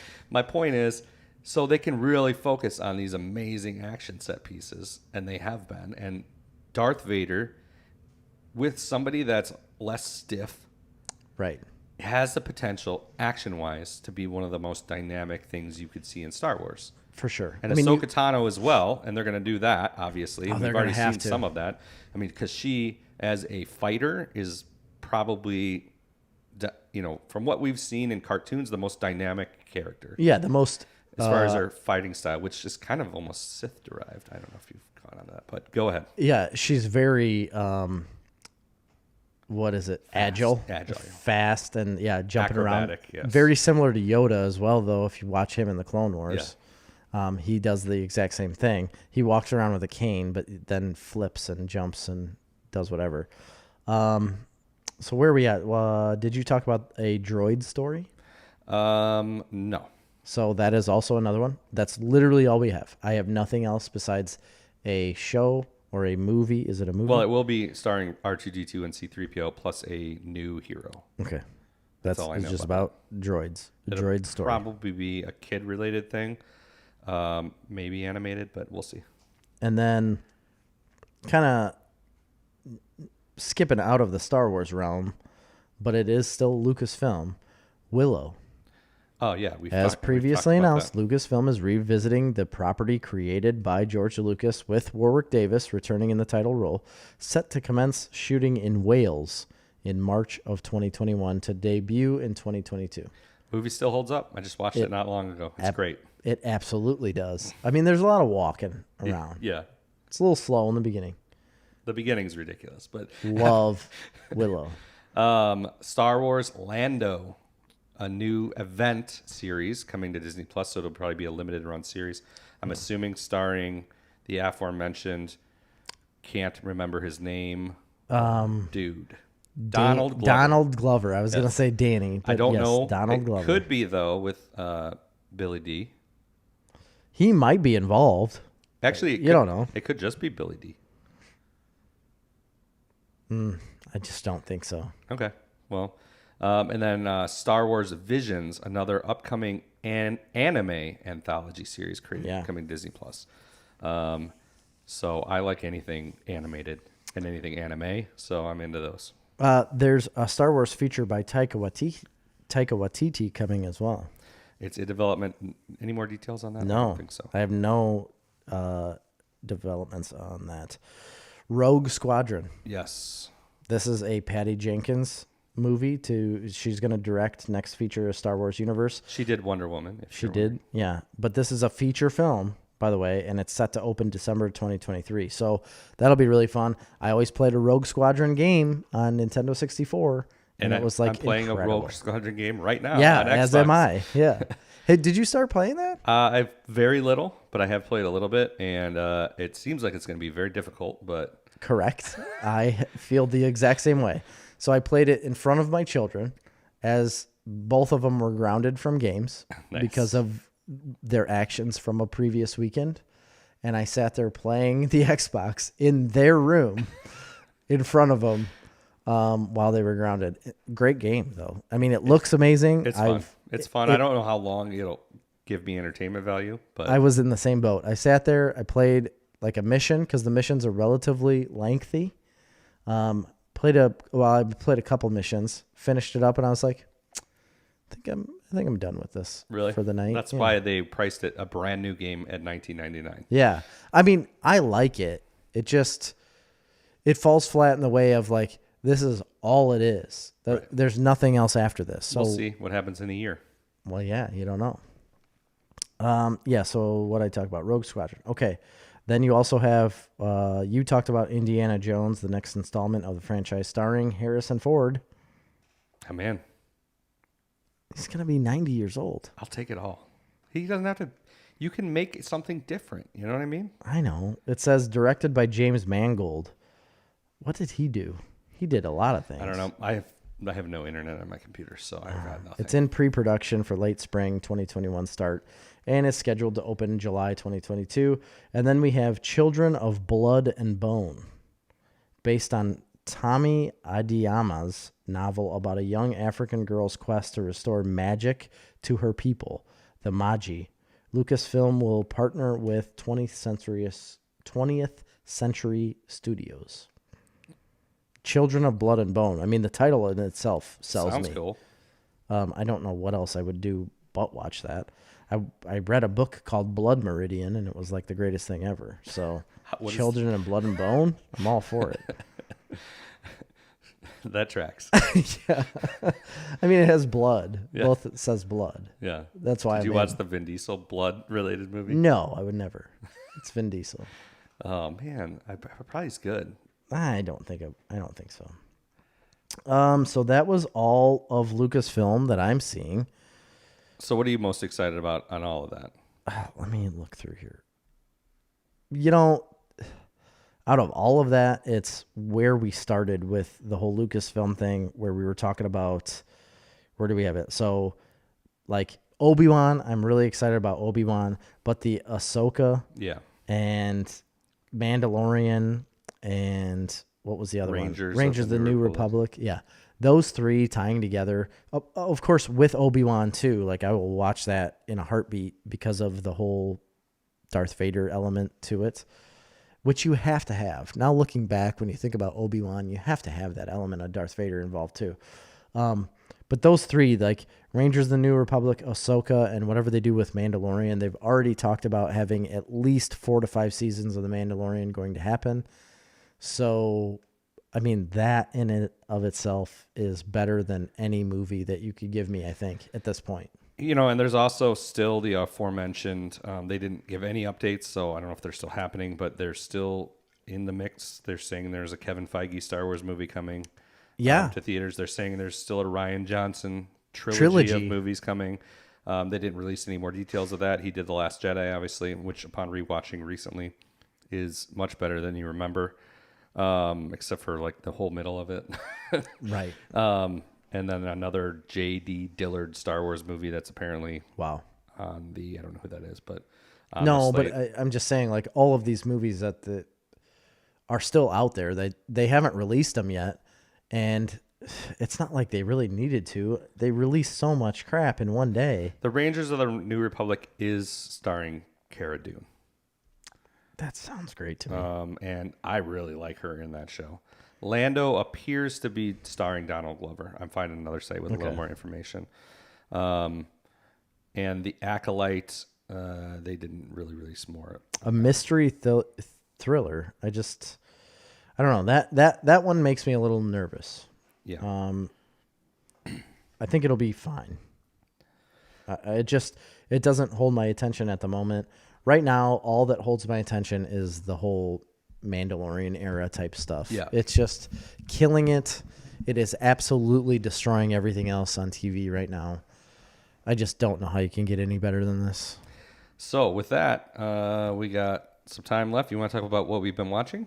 Oh, do I ever? I'll talk about two real quick before we get into what I think yours are going to take a little longer, right? I think so. Okay. The first one I've been watching real quick on the flight, I watched a movie called Game Night. And it came out a couple years ago. Was this with Jason Bateman? Jason Bateman, yeah. And Rachel McAdams. Is it like a murder? Yes. So movie? It is a couple that hosts a game night and things go awry. Yeah. Is there comedy in It's a comedy. It's a comedy. Action comedy. Okay. Kind of action suspense comedy. Yeah. It was fine. I wouldn't run out of my Britches. way to watch it if it's on like I wouldn't drop my britches I wouldn't to watch pay, this. but if I watched it free on a Southwest flight. Well, you paid for the flight, so you paid for the movie. I paid like $40 for that flight round trip. I love Southwest. Yeah, I literally paid like $45. Southwest is really good. Yeah, it's fine. It is because you can get really cheap flights. You can't order drinks though right now. No drink service. Do they have drink service on Southwest? Yeah, you can order beer or cocktail. I've never done that. I do usually either, but I had like 6 free drink tickets for Southwest flights that expire in March, and they weren't offering them. Who just has random free drink tickets to Southwest? They sent me them either for screw up on one of their flights, like it got moved, so they sent free stuff. Yeah. Or I think just being a rewards member. I know Joke they just send you. didn't know that Southwest even had alcohol on their flights because I feel like every Southwest flight I've been on has been less than an hour and a half. No, yeah, I mean you got to order it, but For $14. oh, finally my internet starts. We're like, we got an 8-ounce bottle of Bud Light for $14. It's a premium select Bud Light. Yeah. I was once on a flight. Never mind. I won't get into that. So game night was fine. It was good. I All liked right. it. Yeah. The guy that's in it, I think his name is Jesse Plemons, but he was in the Fargo season 2. He kind of looks like Matt Damon. Yeah, I know who you're talking about. Yeah. Is really good in it. Is he? He plays like their creepy neighbor who's a cop that just is like really stiff and talks in a certain way. What real quick, like how long is that flight to New Orleans? Hour and a half. It couldn't be very long. Hour You and a probably half. watched that movie and it was done. Yeah, it was a short movie. I'll tell you that because I watched the whole thing. Yeah, that's crazy. I didn't figure it'd be very long. So yeah. Second thing I've been watching a lot of, and I've talked about this the last couple of weeks because it's a show that I've been watching to fall asleep at night, and it's called Schitt's Creek. Okay, right? so real quick, Yes. Amy and I started watching this show, and you know the only reason why I started watching this, and it makes me smile that this happened. Like the world came together. Netflix came out with an update to their app. Like the streaming service updated their app. And if you go on there and you look at different shows, underneath it gives you a little like description of what the show is. It'll say like thriller or comedy or like slapstick, something like that. But also when you open up the Netflix app and you have multiple accounts like I do, like we have the boys, Amy, Jerry, like mom and dad, because we have multiple people on our account, like anybody does. You know, don't sue me, Netflix, but we do. If you look at, when you get on Jerry. It's fine. I'm a shareholder. Yeah. Oh, good. Thanks. So when you get on Jerry, underneath it says, play me something or play something. And it's just like. Random. It's completely random. So you can select that. And I was like, you know what? I had seen it a couple times. I had never done it. I was like, that's stupid. I'm never going to do that. I can find my own stuff. And Amy and I literally spent on Saturday like an hour just going through different things. Like, I don't know what I want to watch. Like, it didn't really feel like anything. Well, then we just decided, I got out of it. I was like, I'm going to hit this play something. We're going to see what happens. So I hit play something. It played episode 1, season 1, Schitt's Creek. And we have been watching it ever since. How far are you in it? I don't know. I'd have to go back home. It's one of those shows you never know where you're at. I don't know where I'm at. I don't. We can talk about episodes because I'm pretty sure we've finished the first season. Okay. So are you on season 2? I'm on season 4. Oh, Jesus. Out of 6. Yeah, you're way ahead of me. So that's why I wanted to bring it up again, because this show, like the first season I started out, and it's like really funny. Well, I don't. Okay. Yeah, go. Keep talking. I think it's a very funny show. I like that setup. It kind of presents itself as a situational comedy in the first season. Yeah. Yeah. The first 2 seasons, though, I found to be fine. Like the kind of thing that you will watch laying in bed at night when, like you said, when you don't have anything else to watch. But you start to get a little bit more and more and more invested in the characters as it goes on through season 2. That's what I was hoping for. Okay. So just recently I've gotten into season 3 and now season 4. Yeah. And the show changes. And it's often that the first 2 seasons of shows, they need to get their footing. Yeah. But by season like build 3 and 4, this show really gets its footing. And there's like 2 more seasons. So I don't know. There's 6. Yeah. Yeah. And they're not super long. They're only like, they're like half-hour episodes, and they're only like 12 episodes they're like a season. 23 minutes. So by season 3, though, you start to really like these characters start out rather unlikable. But as it goes on, the show gets funnier, A, and B, like the characters themselves change. Like they learn and grow as people. And you start to really get invested in them. Okay, this makes me so happy. Because what I have to say, I'm interrupting you. I'm sorry. But the first few episodes, like the first like 2 to 3 episodes, I was like, I kept looking at Amy and I was like, I don't know why we're watching this. I felt the same way. The whole first season, in fact. And Amy too. So Amy is usually always the one that checks out. Boom. Like if it's something she doesn't care about, she checks out right away and is like, this is dumb. Like I'm done. She doesn't usually stay in it as long as I do. I also think a lot of things are funny that Amy doesn't, right? It was the opposite with this show. Amy was like, I don't know about this. It's like, yeah, me either. I was being serious. Amy was more like, I'm kind of curious about this show. And she just kept playing it. She was the one who kept playing it. And I would just keep watching with her and watching. And eventually we found ourselves like laughing out loud, hysterically laughing out loud at certain things that were happening. And then all of a sudden, and this is just in the first season because we just finished the first season. I know we've done with the first season and just started the second last night. But it was like we did feel more attached to the characters and it was funny, but I still am to the point where I just don't know where this show can go. I honestly have no idea where they can lead this show in a direction to where it's going to put me to the place where you're at right now. I want to go on that journey. I'm so excited for it because I'm in the bag. I don't remember if it's season 3 or season 4, but I think it's season 4. So season 2 is going to be a lot of the first season. Yeah, again. Season 2 again is going to be a lot of that. But And luckily, that's it's pretty quick. That's not bad. It's still funny as like a shut your brain off and funny, but it's not.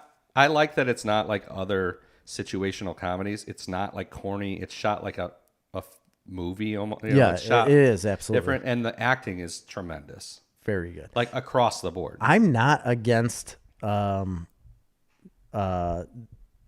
his name? Dan Levy, is it? Like David's character, David. Like you had told me to begin with, you're like not a fan of his character. Changes. Honestly, I don't mind him right now. Changes a lot. Really? All the characters change so much. That's what's so interesting. They really are like telling a story about these. Like it's not just. It's very good writing. It's not just like hey, we have this hilarious setup, so we're just gonna pour jokes in. Season after season after season, like Home Improvement. You know what I mean? Right. Put people in different situations. There's actual development. There's character development and growth.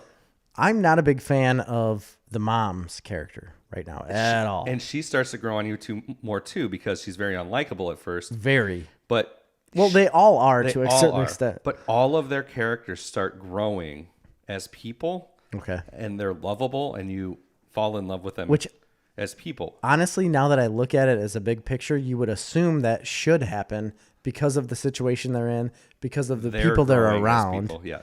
Yeah, they're actually learning what it is to be a real person. Yeah.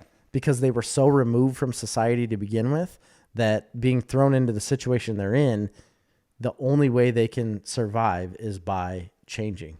Right. Okay, so now that I'm in 3 or 4, I can't remember if it's season 3 or 4. All right. The show changes again from a situational comedy to a literally almost more of a drama. With lots of still really funny, and the humor it just gets better. Yeah, it never ends. I'm sure they add the drama element to it, and then it turns into and there's a lot of different. There's like there's a love story, 2 of them significant. I like this. There is like 3 moments. Maybe I'm ridiculous human being. No, you're not. There are 3 or 4 moments in this last season that I just watched that I literally teared up. I love that. You know what I mean? I love that. I really do. That makes me so much more excited about this show. Because at first, again, like I said, when I first started watching this, I was like, Chris is absolutely ridiculous. Because I told Amy, I was like, Chris told me he was watching this show. But I told you, to be fair, I told you it was a dumb thing I watched to go to bed to. You did. I didn't say I didn't go whole hog into this show. No. I'm just saying, all I told Amy was Chris told me he was watching this show, said it was relatively enjoyable. And so that when we started watching it, I gave that to Amy as an epilogue, like a precursor to us watching the show. And then it was we were watching, I was like, he could not have been paying attention to this show because this is ridiculous right now. To be honest, the first 2 seasons, I really didn't. I'd fall asleep. I'd skip an episode here or there. I would go back and miss stuff. I didn't see everything. And I'll tell you, the first season, there are episodes that are very forgettable. There are episodes where we were that was just last night. We watched probably 6 episodes in a row after the boys went to bed. And we looked at each other with a couple of them that was fine. There's full episodes where I'd walk out of the room and make dinner for the kids and walk in. And it's 2 episodes later. And the good part about this is that they are only 23 minutes long, something like that. And it's the next show is just fine without you having known anything that happened. Right. It's just fine. It's not that it's not a continuous story. It is in certain aspects. Well, it is more later. But the first season is easy to just forget about episodes. It doesn't make a difference. So I did really like that. Not really a spoiler, kind of a spoiler. There's a love story with David. Okay. That is really good. We've been wondering for a long time if he's gay. So he's pansexual. Okay. He says it in the show. Amy was searching it on Google. She was literally asking Google if he was gay or not, and I don't know if she got an answer. She never told me. He's gay, but he also has relationships with women in the show too. Yeah, it makes complete sense to his character. Yeah, he does. But you'll see later the relationship he gets into, and it's just really good, heartwarming, especially later on. And then Alexis, who probably has the most character growth of any character on the show. Really, completely. Has a really great arc and a good love story as well. I knew there had to be something about this show because it had 6 seasons and it was winning so many awards. Yeah. And I keep telling that to Amy. And like I said, she was more involved with it right away than I was. And I kept saying it's winning awards. People are talking about it a lot. It has to be relatively good. Here's what I'll say. There's not a lot of other new stuff out right now to be watching. That's like this one. Or just really, I've been searching around. I've been waiting to watch the one that David recommended only because I think Marley would enjoy it. So I'll watch it with her. Which one's that? Oh, he recommended it. Godless? Godless. Yeah. And it feels a little heavier than what I want to watch right now. Oh, it's fair. I started that first season of it and I got through. I think there's only 1 season. It's a limited run. Oh, it's really? Like a mini series. Okay. Well, I've seen at least 3 or 4 episodes of that, but it was a long time ago and I don't really remember them. So I'm going to watch that. And there's a couple other series that are on my radar. There's a couple HBO series that I really want to watch. There's an Alien one that's Raised by Wolves. That's getting big accolades. And that looks wild. I really want to watch that. And, I really want to watch the Lovecraft Country. So there's a bunch of stuff, but all those things, I haven't had a lot of time recently. Yeah. And that's not necessarily when I put on at 9:00 at night and watch an episode before bed. Right. And Schitt's Creek is really easy to watch that and do. It is. But now that I've gotten later in these seasons and I'm more invested in these characters, I'm telling you, I'm in. Well, I have to be. And now. this last season, it's really good. I have to be involved. So that's all I've gotten other than Mandalorian. Oh no, one other quick thing. I started watching Marvel 616 on Disney Plus, which is a Marvel Comics documentary series. I only watched the first episode, and it was about the Japanese Spider-Man. It's a documentary, literally, of Marvel at one time sold the television rights for Spider-Man in Japan, and they made a Japanese Spider-Man series that is completely different than Spider-Man from the U.S. He's got the same costume, and they're just talking about like how the ridiculousness of how this happened and how nobody knows about it because it happened only in Japan. And it was interesting. So I'm going to keep watching that series. It's very well done.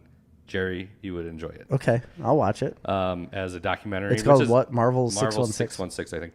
Which is another thing that I like to watch at night because you don't really have to invest a lot. Erica Fry said, "You, David." Yeah. Well, they all say like you a lot. Ew. So I'm curious what other people think about that show. I know like several other people that are really into it, but I don't hear a lot of other people talk about it. And I think a lot of people don't get past the first 2 seasons. The first 2 seasons are very kind of generic situational comedy. And then they are. You got to get into 3 and 4 and the character development. It's like they changed the show. And I don't know if that was on purpose or maybe not, but it is what it is. I'm in the bag for it. We have another comment from Dan Bennett. He's an employee that works with me. I have a Christmas card for you from him. Oh, nice. By the way, he gave us Christmas cards. So thanks, Dan. He sent me a text with. And by the way, I spent the weekend with Erica. I know. I saw pictures. We had a great time. Her and I had conversations while you were holding court, she said. She sent me. I don't know why she said that because I was not doing anything.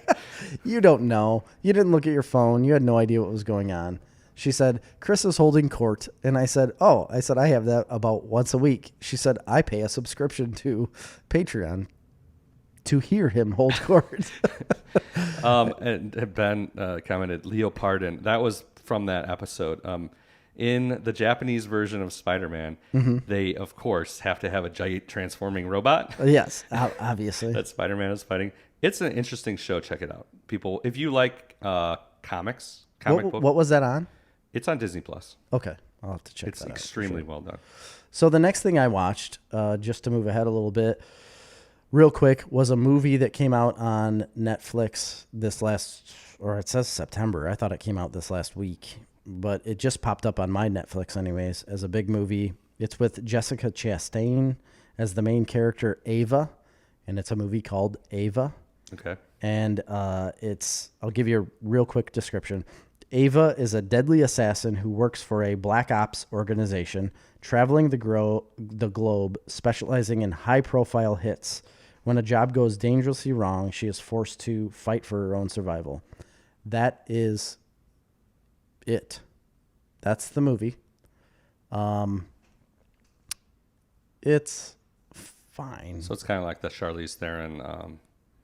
What was that one? Based on the comic. That was fine. Yes, but not as good as the comic. The comic book is phenomenal, but that movie was not good. This movie, The Old Guard. Sorry. Yeah, go ahead. Not good. It's got a. I'm not a huge Jessica Chastain fan, to be honest. So it's got a 5.3 out of 10 rating on IMDb, and I watched it. It fell very flat. So it starts out at a certain point. The action, she does very good with the action, the fighting, that kind of stuff. She's an assassin, there's a lot of killing and fighting involved. That kind of stuff is very good. It's very high level type action stuff. I enjoy that. The story is very flat. It doesn't. It feels exactly like The Old Guard to me. Yeah. That's exactly how that played to me. I agree. It's exactly how it is. Unbelievably awesome action sequences, with very thin plot. Yeah. It just doesn't go anywhere. I mean, exactly what's going to happen from the start of the movie, and it plays out exactly how you would assume it was going to play out, and it goes nowhere. It ends boring. It just isn't something that I would ever suggest to watch. And I feel like this is exactly what Netflix is doing with all of their action movies, is that they've came up with an idea and that's it. They've came up with that idea, wrote a very short script and said, all right, we're just going to do that. And that's the movie. It's like an hour and 30 minutes long. And you find nothing out about characters. There's no development. There's nothing. It's just like this one character that's an assassin and fights people, and then people die, and then it's over. Yeah. That's it. It's so aggravating to me because I want a good action movie. I thought this would be good with a lead female that was going to have some sort of like deeper meaning. And there's just nothing. There's just nothing to it. Don't watch this movie is what I'm saying. Okay. So if you see it and it pops up and you're like, man, this looks interesting. It's not interesting. It's exactly what the trailer, like that 3-minute trailer, the overly long trailers that Netflix plays you, that's the movie. Right. If you watch that, you've got the whole thing and it's done. Yeah. Next one. By the way, Erica said she wasn't meaning drunk when she said I was holding court. She meant telling stories. See, this is where it gets I didn't think he was drunk. a little hairy because that's what I'm saying. I don't remember. So I must have been pretty drunk. No, and I didn't take it as that you were drunk. I took it as like you being you, like holding court, like telling stories like we do now. I was probably being a little on the grandiose side. I felt very charismatic this weekend. As long as you pumped up Snarf talk, that's all we needed to happen. I might have put some stickers around the town. You should have. I brought a package. I might have slapped a couple around Bourbon Street. That's very good. You should do that. Everywhere we go, we have to do that. It might be on the side of some bathroom stalls in some dingy bars. Perfect. Those are the people we want to reach, Chris.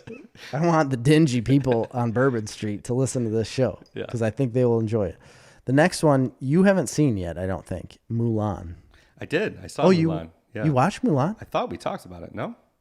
I don't remember ever talking. Okay. I haven't seen it until just recently. I did watch Mulan. Yes. My take on this, I don't know if you remember it, is that it's not the same as the cartoon. Well, it's not at all. At all. So it has... which is fine, because I wasn't actually a huge fan of the cartoon. It has the basic plot of the cartoon, but the story is completely different. And I like the aspect of it being like a martial arts type movie where they have certain abilities and she has to focus her chi, and she has a better chi than other people, or she's more focused in it and can harness her chi better than others. But it also kind of fell flat for me. The story falls a little flat, I believe, as well. I think I said that when I originally talked about it. It's an enjoyable movie to watch. It's fine. It's not super memorable. It was enjoyable. Like, we're talking about it now. I probably watched it a couple months ago. I don't have a strong recollection of everything. So she's clearly a woman the entire time. Right. It's aggravating to me. I know it's a movie. And I know that in the cartoon, like, nobody believed that, or like everybody believed she was a man, and that's the story. But she's just very clearly a woman in this movie. And I just felt like they could have made her look more like a man to hide that aspect. Yeah, you could suspend your disbelief a little bit. Yes, to a point. But I don't know. The story didn't go anywhere for me. I didn't necessarily like the adding of the witch aspect to it. I just didn't know why that was necessary, because it seems like she's going to play a larger part than what she does. Right. And then at the end, like, that's what I'm thinking about right now. I barely even remember that aspect of it. So there's a whole witch. Yeah, I remember that, but I don't remember it playing a big part in things. They have like a fight. Once the big fight happens, they have a fight, and then it just doesn't like go anywhere. It just, Mulan does her Mulan thing, but it just doesn't go anywhere. I thought the cartoon was better than what the live action was. I like the live action, like I said, for the martial arts aspect and how they played it as like, Crouching Tiger, Hidden Dragon, where they're jumping around and doing that kind of stuff. See, I thought they that could have went a little more with that. You know what I mean? I thought they were going to give us more of that. I did too, and which they is didn't. What I would have enjoyed more. Like I said, I thought it was good. It's worth watching. It's not super memorable. It's a good family film to watch with older children, I suppose. Yeah. And I like the aspect of, a female heroine doing that, which isn't uncommon in those kind of Asian movies. So no, not at all. Yeah, if you're watching it because you want to watch it as that type of a movie, then just go watch Crouching Tiger or House of Flying Daggers or Hero. You're going to get a lot more out of those movies. If you're watching it to be Mulan the cartoon, it's not that either. It's just kind of its own thing. And so that's maybe where I was disappointed, because I did enjoy the Mulan cartoon movie. I always have. I would rather watch this than the cartoon movie, I'll tell you that. To be honest, though, I wouldn't necessarily. I love musicals.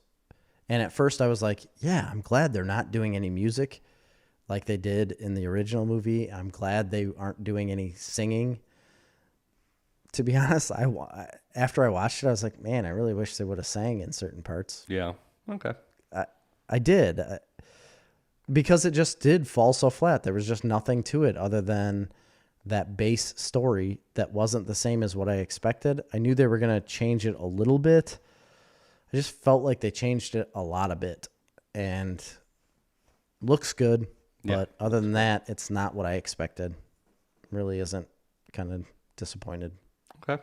There you go. Let's see. What else? I got more. We're going to be way over our time limit. That's fine. We're an hour and 51 minutes. Yeah, we got to talk about Mandalorian still. That's true. Let's see. Star Wars Rebels. I'm still watching that. I'm continuing that. I'm in third or fourth season. I'm excited that people are listening to us now and watching that. Ian mentioned it earlier. I'm excited that my mom even said she's going to start watching it because of how we've talked, how I've spoke of it. Yeah. If you're listening to this podcast at all and you enjoy Star Wars, you need to watch this. You really do. Period. And I'm involved with all of this. Like this podcast, I've been involved with Star Wars for a long time, and I wasn't indulging in a lot of these cartoon shows, and I've kicked myself so hard lately because they are the best thing to happen to Star Wars ever. It expands. Since the creation of Except for Star maybe Wars. the books. Well, right. But since the creation of the trilogy, these shows have basically transformed the story of Star Wars. They have made it a cohesive story between all characters. And made it a universe. Yes. Which has been done in comics and books. Sure it has, but not... The Mandalorian's helping with that too. It's just when you make stuff for TV, where you can form connections with characters that are deep and meaningful, it changes a piece of entertainment into a universe that you can immerse yourself into. And if you're interested in immersing yourself into the Star Wars universe, these are your options. Right. Folks. You could rewatch these movies over and over again and say, yeah, I like the movies because I liked them when I was 12. But the reality is, if you want to expand it to something that gives perspective to you, then you need to read the books and you need to watch these shows. Right. You really do. And you really don't even need to. You don't need to read the books if you don't want to. But these shows will help give you an experience that I think is going to be drawn on for the next 10 years. And as we see with what's coming for Star Wars. Well, that's what I was just going to say. For what we've just talked about Star Wars going into in the future for live action and the shows that Disney Plus are doing, if you haven't watched Rebels or the Clone Wars, you're going to be behind. Then that's what I've been saying for years, because there's people that are hardcore Star Wars fans that haven't seen these things that are really, and I wouldn't say that they're not fans because they haven't watched these things. They're hardcore fans of it. And when I say Ahsoka Tano is my favorite character in Star Wars, that was me. People go, okay. That was me. I had an encyclopedia of Star Wars. I could tell you everything about every animal or anything that's happened in any movie, right? But I didn't know the base plot of what was going on after, like, Return of the Jedi, or like even like during those movies, everything that happened with Anakin and like all of the stuff with Ahsoka and Anakin and like the wars in between there and the dynamic between these characters. It changes the way you look at Star Wars completely.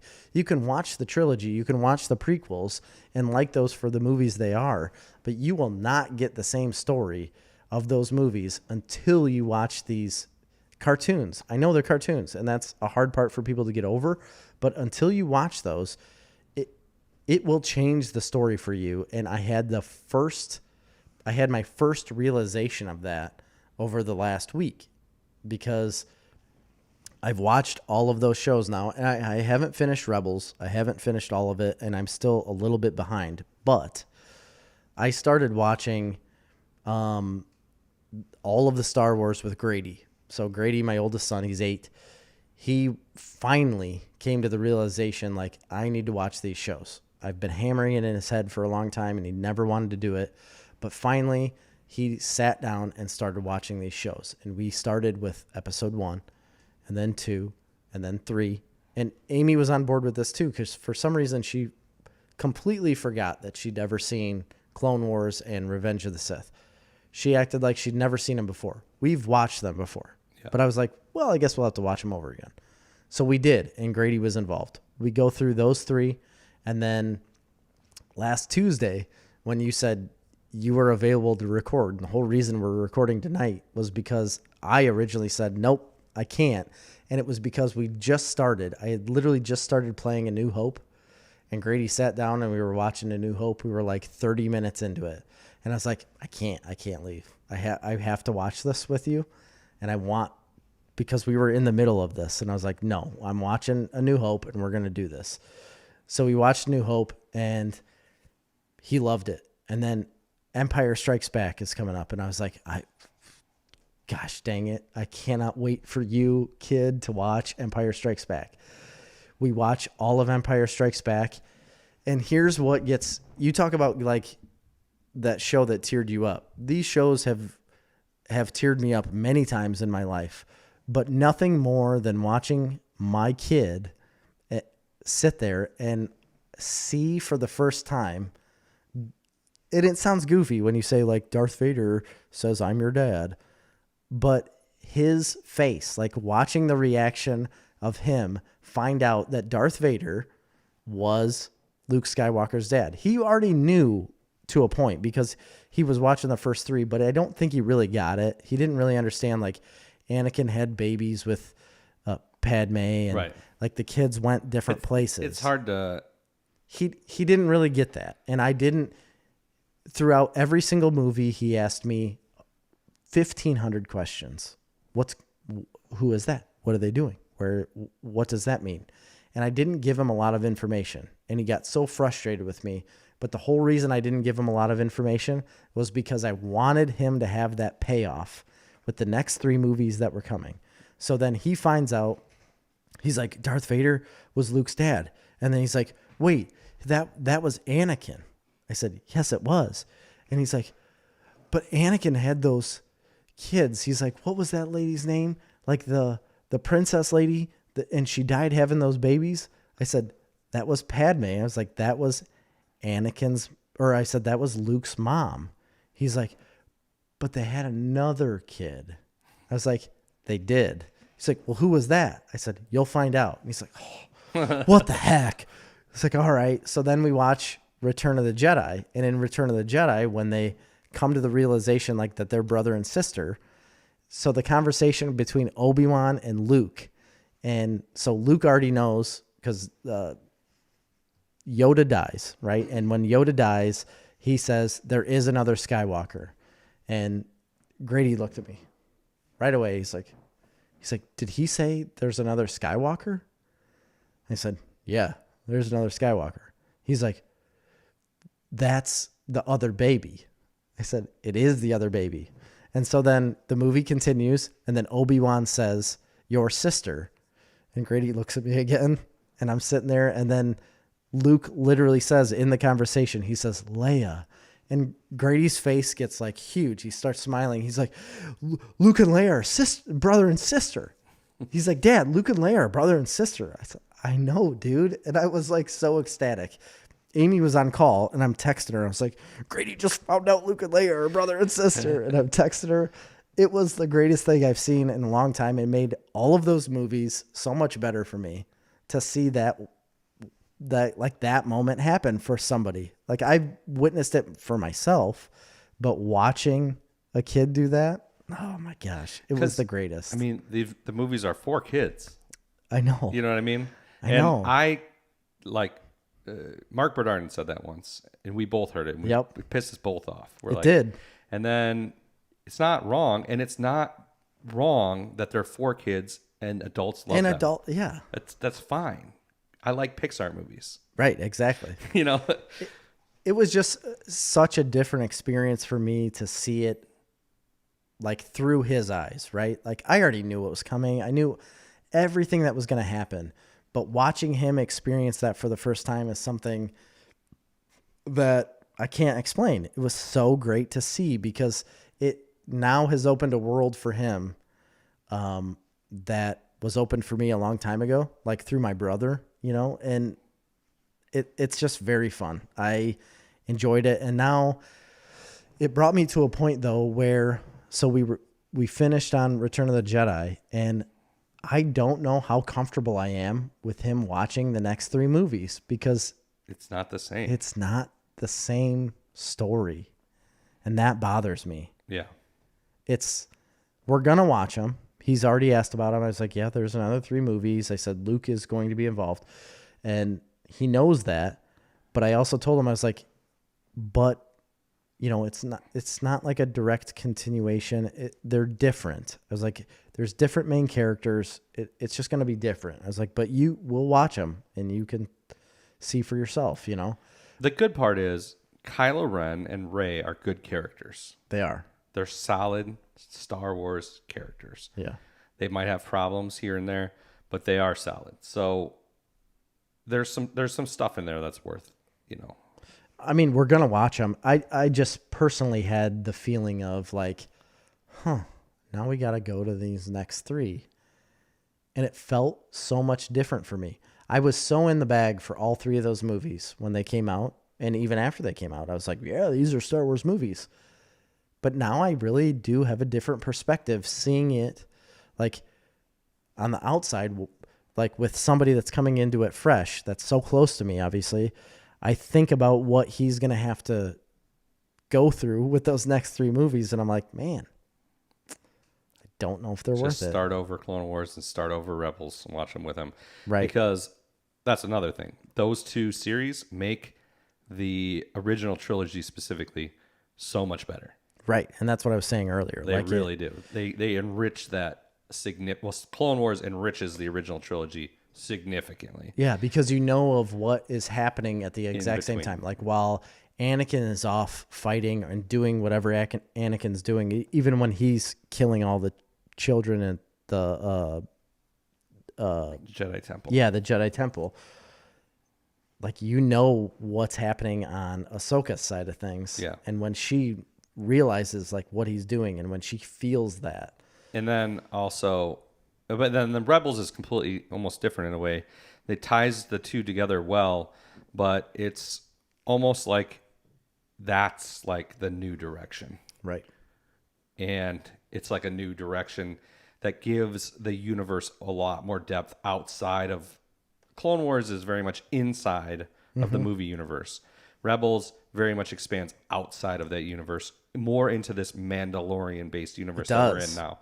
Now, there is a lot that ties directly into the original trilogy, since Rebels is a prequel to it, essentially. But, you know, that's I don't know where you are in Rebels, but the last 2 seasons are the best. So yeah, I'm not there yet. So that's all I wanted to talk about. That's what I was doing over the last week. Incredibly enjoyable, more enjoyable than I could have envisioned. I've been waiting for one of my kids to be so involved with Star Wars, and it was better than I expected. Yes. Do we want to get into Mandalorian since we're over time? We might as well. We're only 4 minutes over. We can talk about it Okay, quick. there'll be some spoilers in this. We haven't talked about the last 2 episodes, right? So the last that's one we right. talked about was the Ahsoka episode, which we enjoyed. Yes. The one after that was Where Grogu, so that's what Baby Yoda's name is Grogu. They take him to this rock. Basically, it's a point for Seer Stone on top of a temple. Yeah, they take him to a temple, and the Mandalorian sets him on top of this rock in a seer stone, and then he thinks like some magic is gonna happen. He keeps saying like, "Go ahead, kid, like do your thing, like start it now." And then he goes because he sees Slave One, Boba Fett's It's just so ship. awesome seeing that ship. I know. So Slave One comes flying in, and he sees Slave One. And he's like, "Hang on, kid, I got to do something." And then he's over there like zooming in with his binoculars on what's going on with Slave One. He turns around, and then Baby Yoda, Grogu, is basically in the middle of this tube, this blue light tube of him sending out a signal to any other Jedi in the area. And that's what he's doing, is sitting there basically in a meditation, sending out a signal, right? Or trying to connect to somebody in the Jedi with the Force, like that he could talk to. Hopefully Luke. So then the Mandalorian comes in and tries to like grab him up. He's like, "We got to go because there's other people here." He tries to get in with that force field, and it basically throws him away and doesn't allow him to.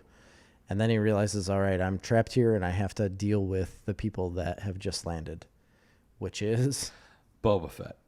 And Boba and Fett. yeah, and I can't remember the name of her character, but Ming-Na Wen, who's like one of my favorite actresses, and I love her in this show, is back.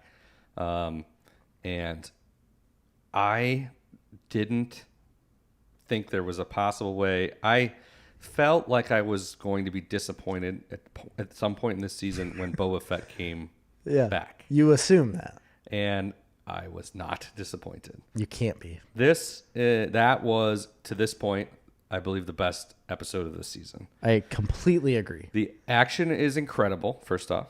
The addition of these extra characters into sort of a collective group now, working together, is incredible.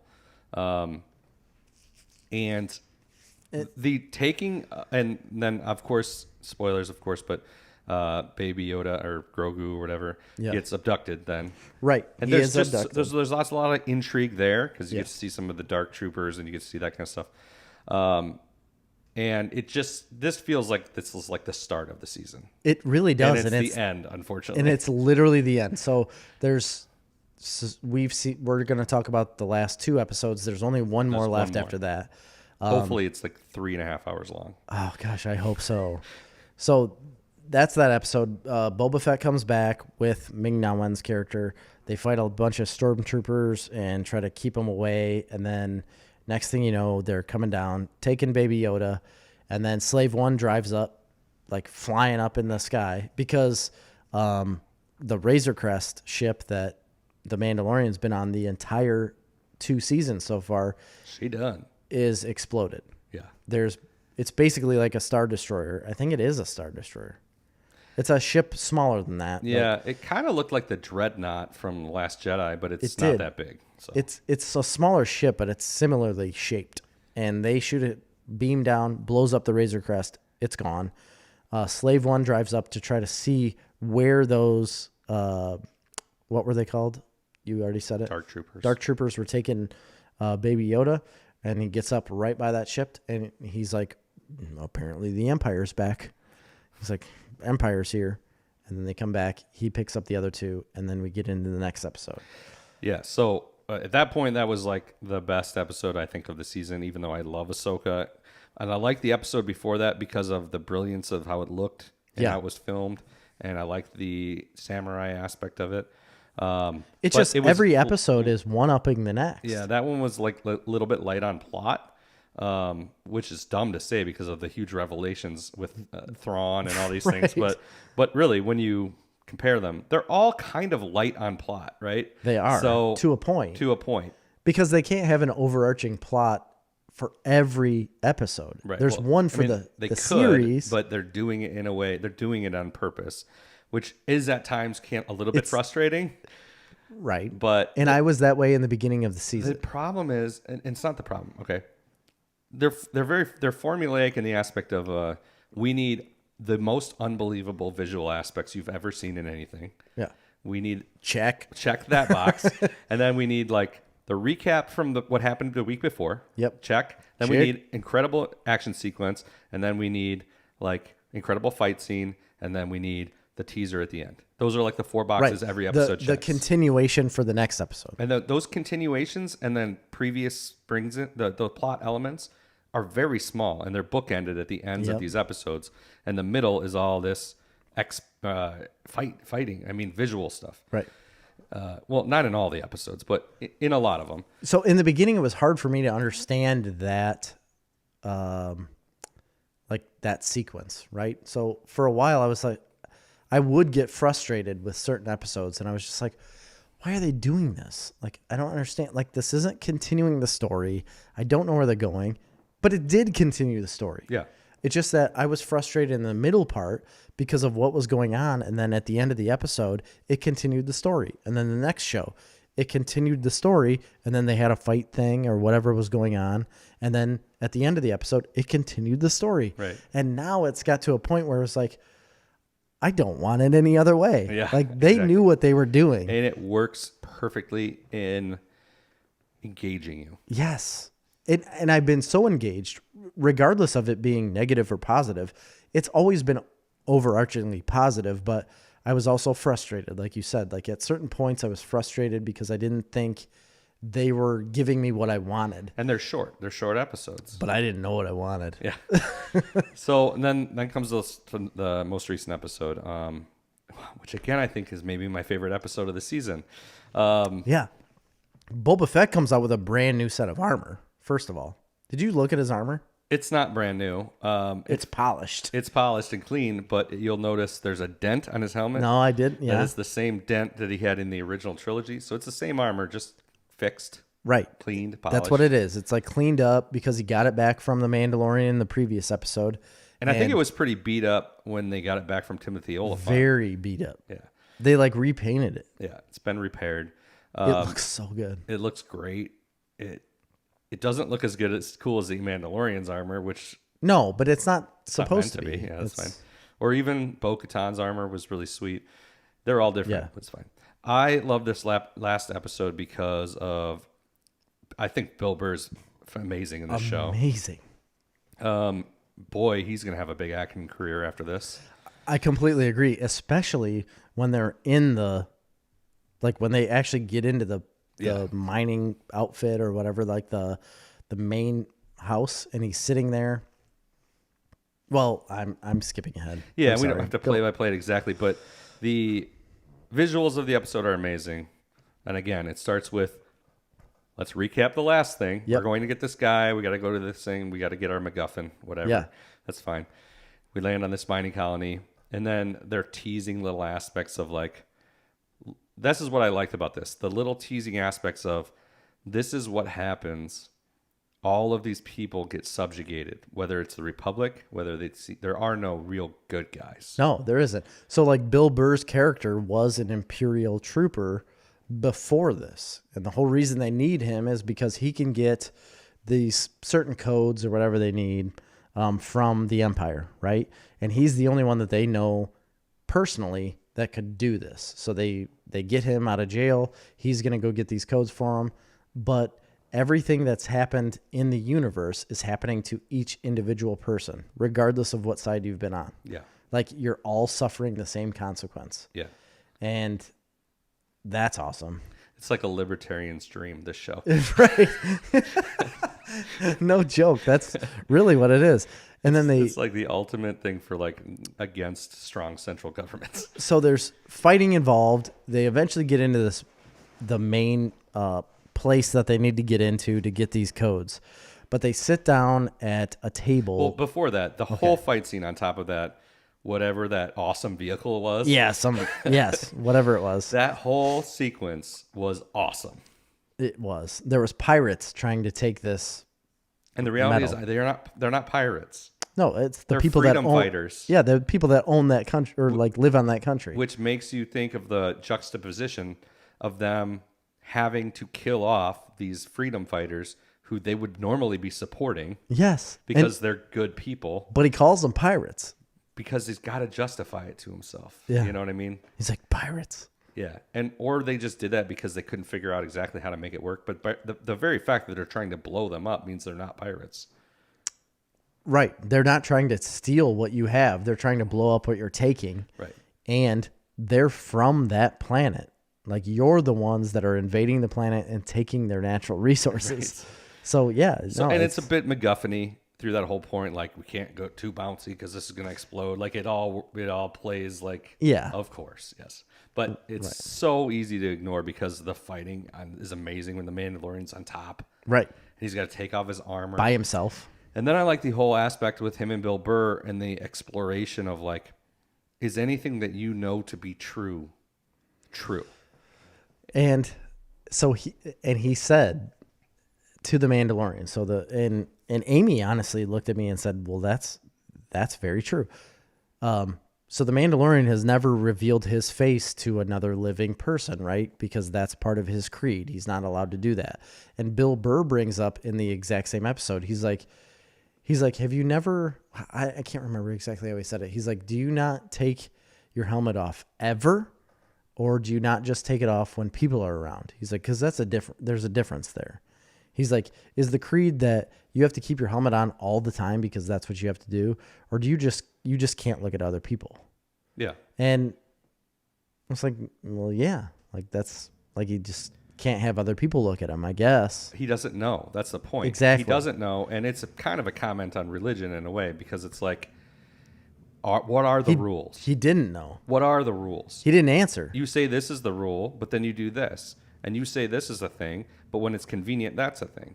Like, it's kind of a universal question. And that was the point he made. Like, when it's convenient, do you do this thing? Or when it's right. Or when it's right. Yeah. Or when it's wrong. I mean, when it's important. Yeah. So anyway. Or when people are watching. Right. And I think I thought that was interesting. And it was definitely a setup. I mean, that's the emotional payoff of the show. They set it up in this episode right there. And then they have their scene in a very kind of reminiscent of Quentin Tarantino, Inglourious Bastards type of scene. Yeah. And obviously, there's a lot. I didn't put that together, There's but a lot. You're right. Well, I mean, there's a lot that goes on in that scene with him taking his helmet off. It makes no sense that Bill Burr wouldn't go in the first place, because then he comes in later. But correct. Regardless, he had to. It was somewhat infuriating at the time when he gets in there and he's like, I served under that guy. He's going to know me. You're going to have to go in there. And then he comes back later. Yeah. And literally sits down in front of the guy. He did have to. And he was saving his friend. Yeah. Like at the time. But I'm so glad he came back in. Yeah. And sat down and had that conversation. So, it was an intense conversation. It was the best dialogue that has been in this show to date. Yeah. I can't get over this scene.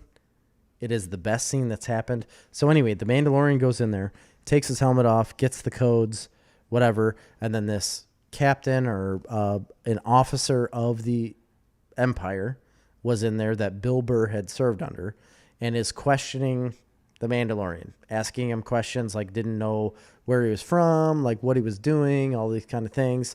Bill Burr's character comes in and tries to alleviate those questions and answer them for him, because the Mandalorian guy doesn't know what to say, and Bill Burr was part of the Empire before, has the answers. He starts answering these questions, and it ends up being very good. And the officer was like, let's have a drink.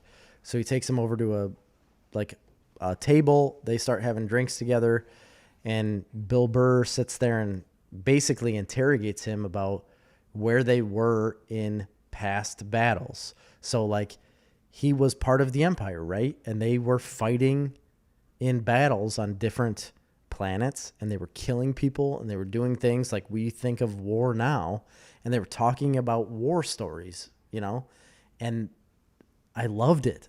I loved that.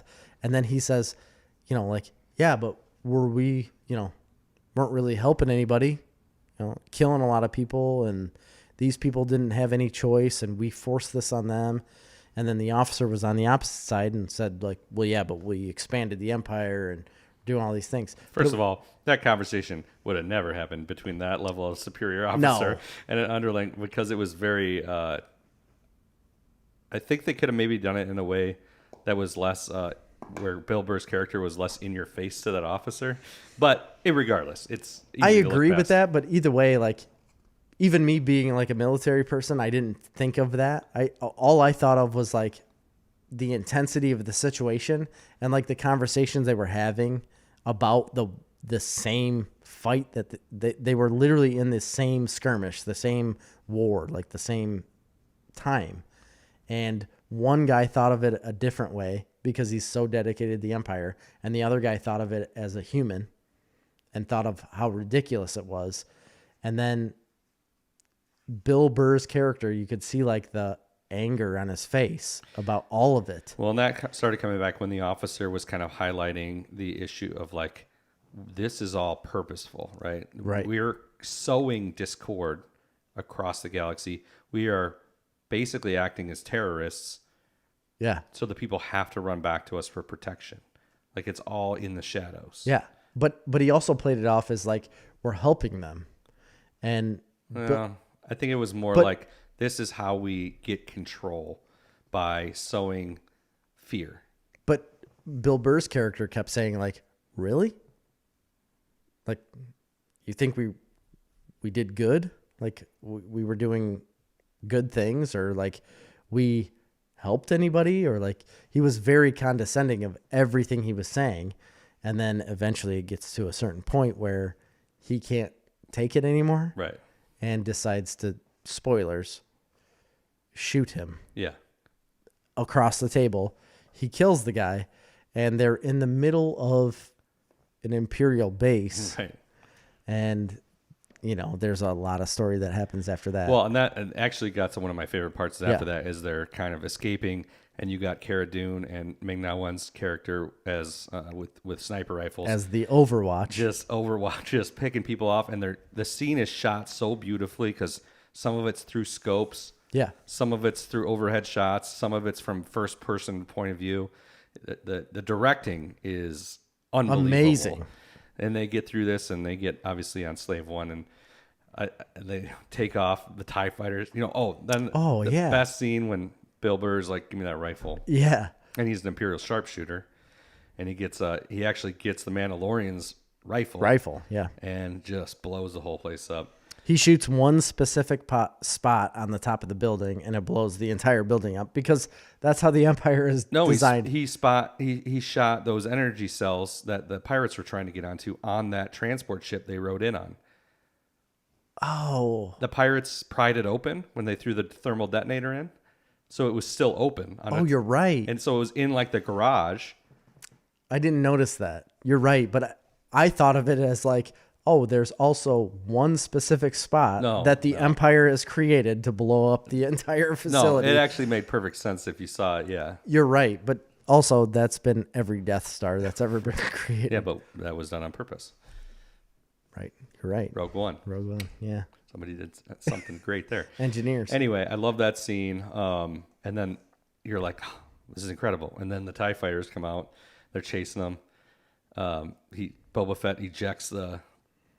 Awesome, and it's an unbelievable looking scene. It's so cool. It's so good. Which we've seen Slave One do before in the asteroid field with Jango Fett in Attack of the Clones, right? Correct. I can't remember what those bombs are called, but anyway, it's like a proton bomb. I can't remember. Something. I think that in Attack of the Clones he was actually shooting them though, like he was ejecting them and then shooting them, but I can't remember. I don't remember. We didn't get to see the awesome Slave One is. An incredible one of ship. the best ships. I love the like super fast like tracking lasers. Yes. Anyway, and so that was the end of an unfortunately way too short episode. And we only got one more. They got I love the ending of the hologram on the ship finally with the chicken guy, Giancarlo Esposito or whatever his name is. The guy from Breaking Bad, Moff Gideon. Oh yeah, no, with Mandalorian was the hologram. Yeah, he shows up on the hologram, and he's just like, "I'm coming for you. Yeah, I'm going to murder you." you have something that is more. What's he say? He's like, you have something that is more important to me than you will ever know. Yeah, and like there is an actual genuine, I feel like, terror. Yeah, in the his face. Like, oh crap. But you have to know there has to be another Jedi that is contacted. There's a Jedi coming in this last episode. Yes, there's another Jedi coming in this show, and they're going to help out get Grogu back. I mean, there's only two options here. It's either Luke Skywalker or it's Ezra Bridger. It has to be Ezra Bridger. And it's going to be Ezra Yeah, Bridger. it has to be. It has to be him. But they have not said that. We don't know anything. And they announced love Ahsoka it. Tano and Bo-Katan. and and we Boba know Fett. and we know Ahsoka's path, like her looking for Ezra Bridger. Yes. Like all of this stuff, we know this. Like it has to play a part coming forward. It may not be this season though. It may not, because they have at least 4 seasons of The Mandalorian planned already. All of it's already The Jedi planned. might be at the very end, and we might not even see who it is. Right. So, but it's I'm coming. so And I excited. don't think they'll get Grogu back this season. I don't think so either. Because it just has gonna to continue. be, the threat has been built up too large, Yeah. right? So I don't know. I think it's going to be a cliffhanger at season ending. That's fine. I'm ready for it. And then we'll wait another year. Damn. So that's it. But in the meantime, while we're waiting for that year, we're going to get, I don't know if the Ahsoka is coming out next year. I don't remember what the dates were on that. But It was 2021. so it's such a great show. Everybody needs to be watching it. And we have so much to look forward to. Yeah. Like I don't care about any of this quarantine. It's all coming to my TV. Yeah. Like I felt really bad about like the theaters like not being able to go watch movies. I love going to watch movies. You love going to watch movies. And we will get some of that. We'll get that back at some point. But we're getting such good content at home that I'm fine staying at home and watching it on my couch. Yep. It's an exciting time to be a Star Wars fan and a Marvel fan. Marvel fan. Yeah. So that's it. We're way over time. For Snarf Talk this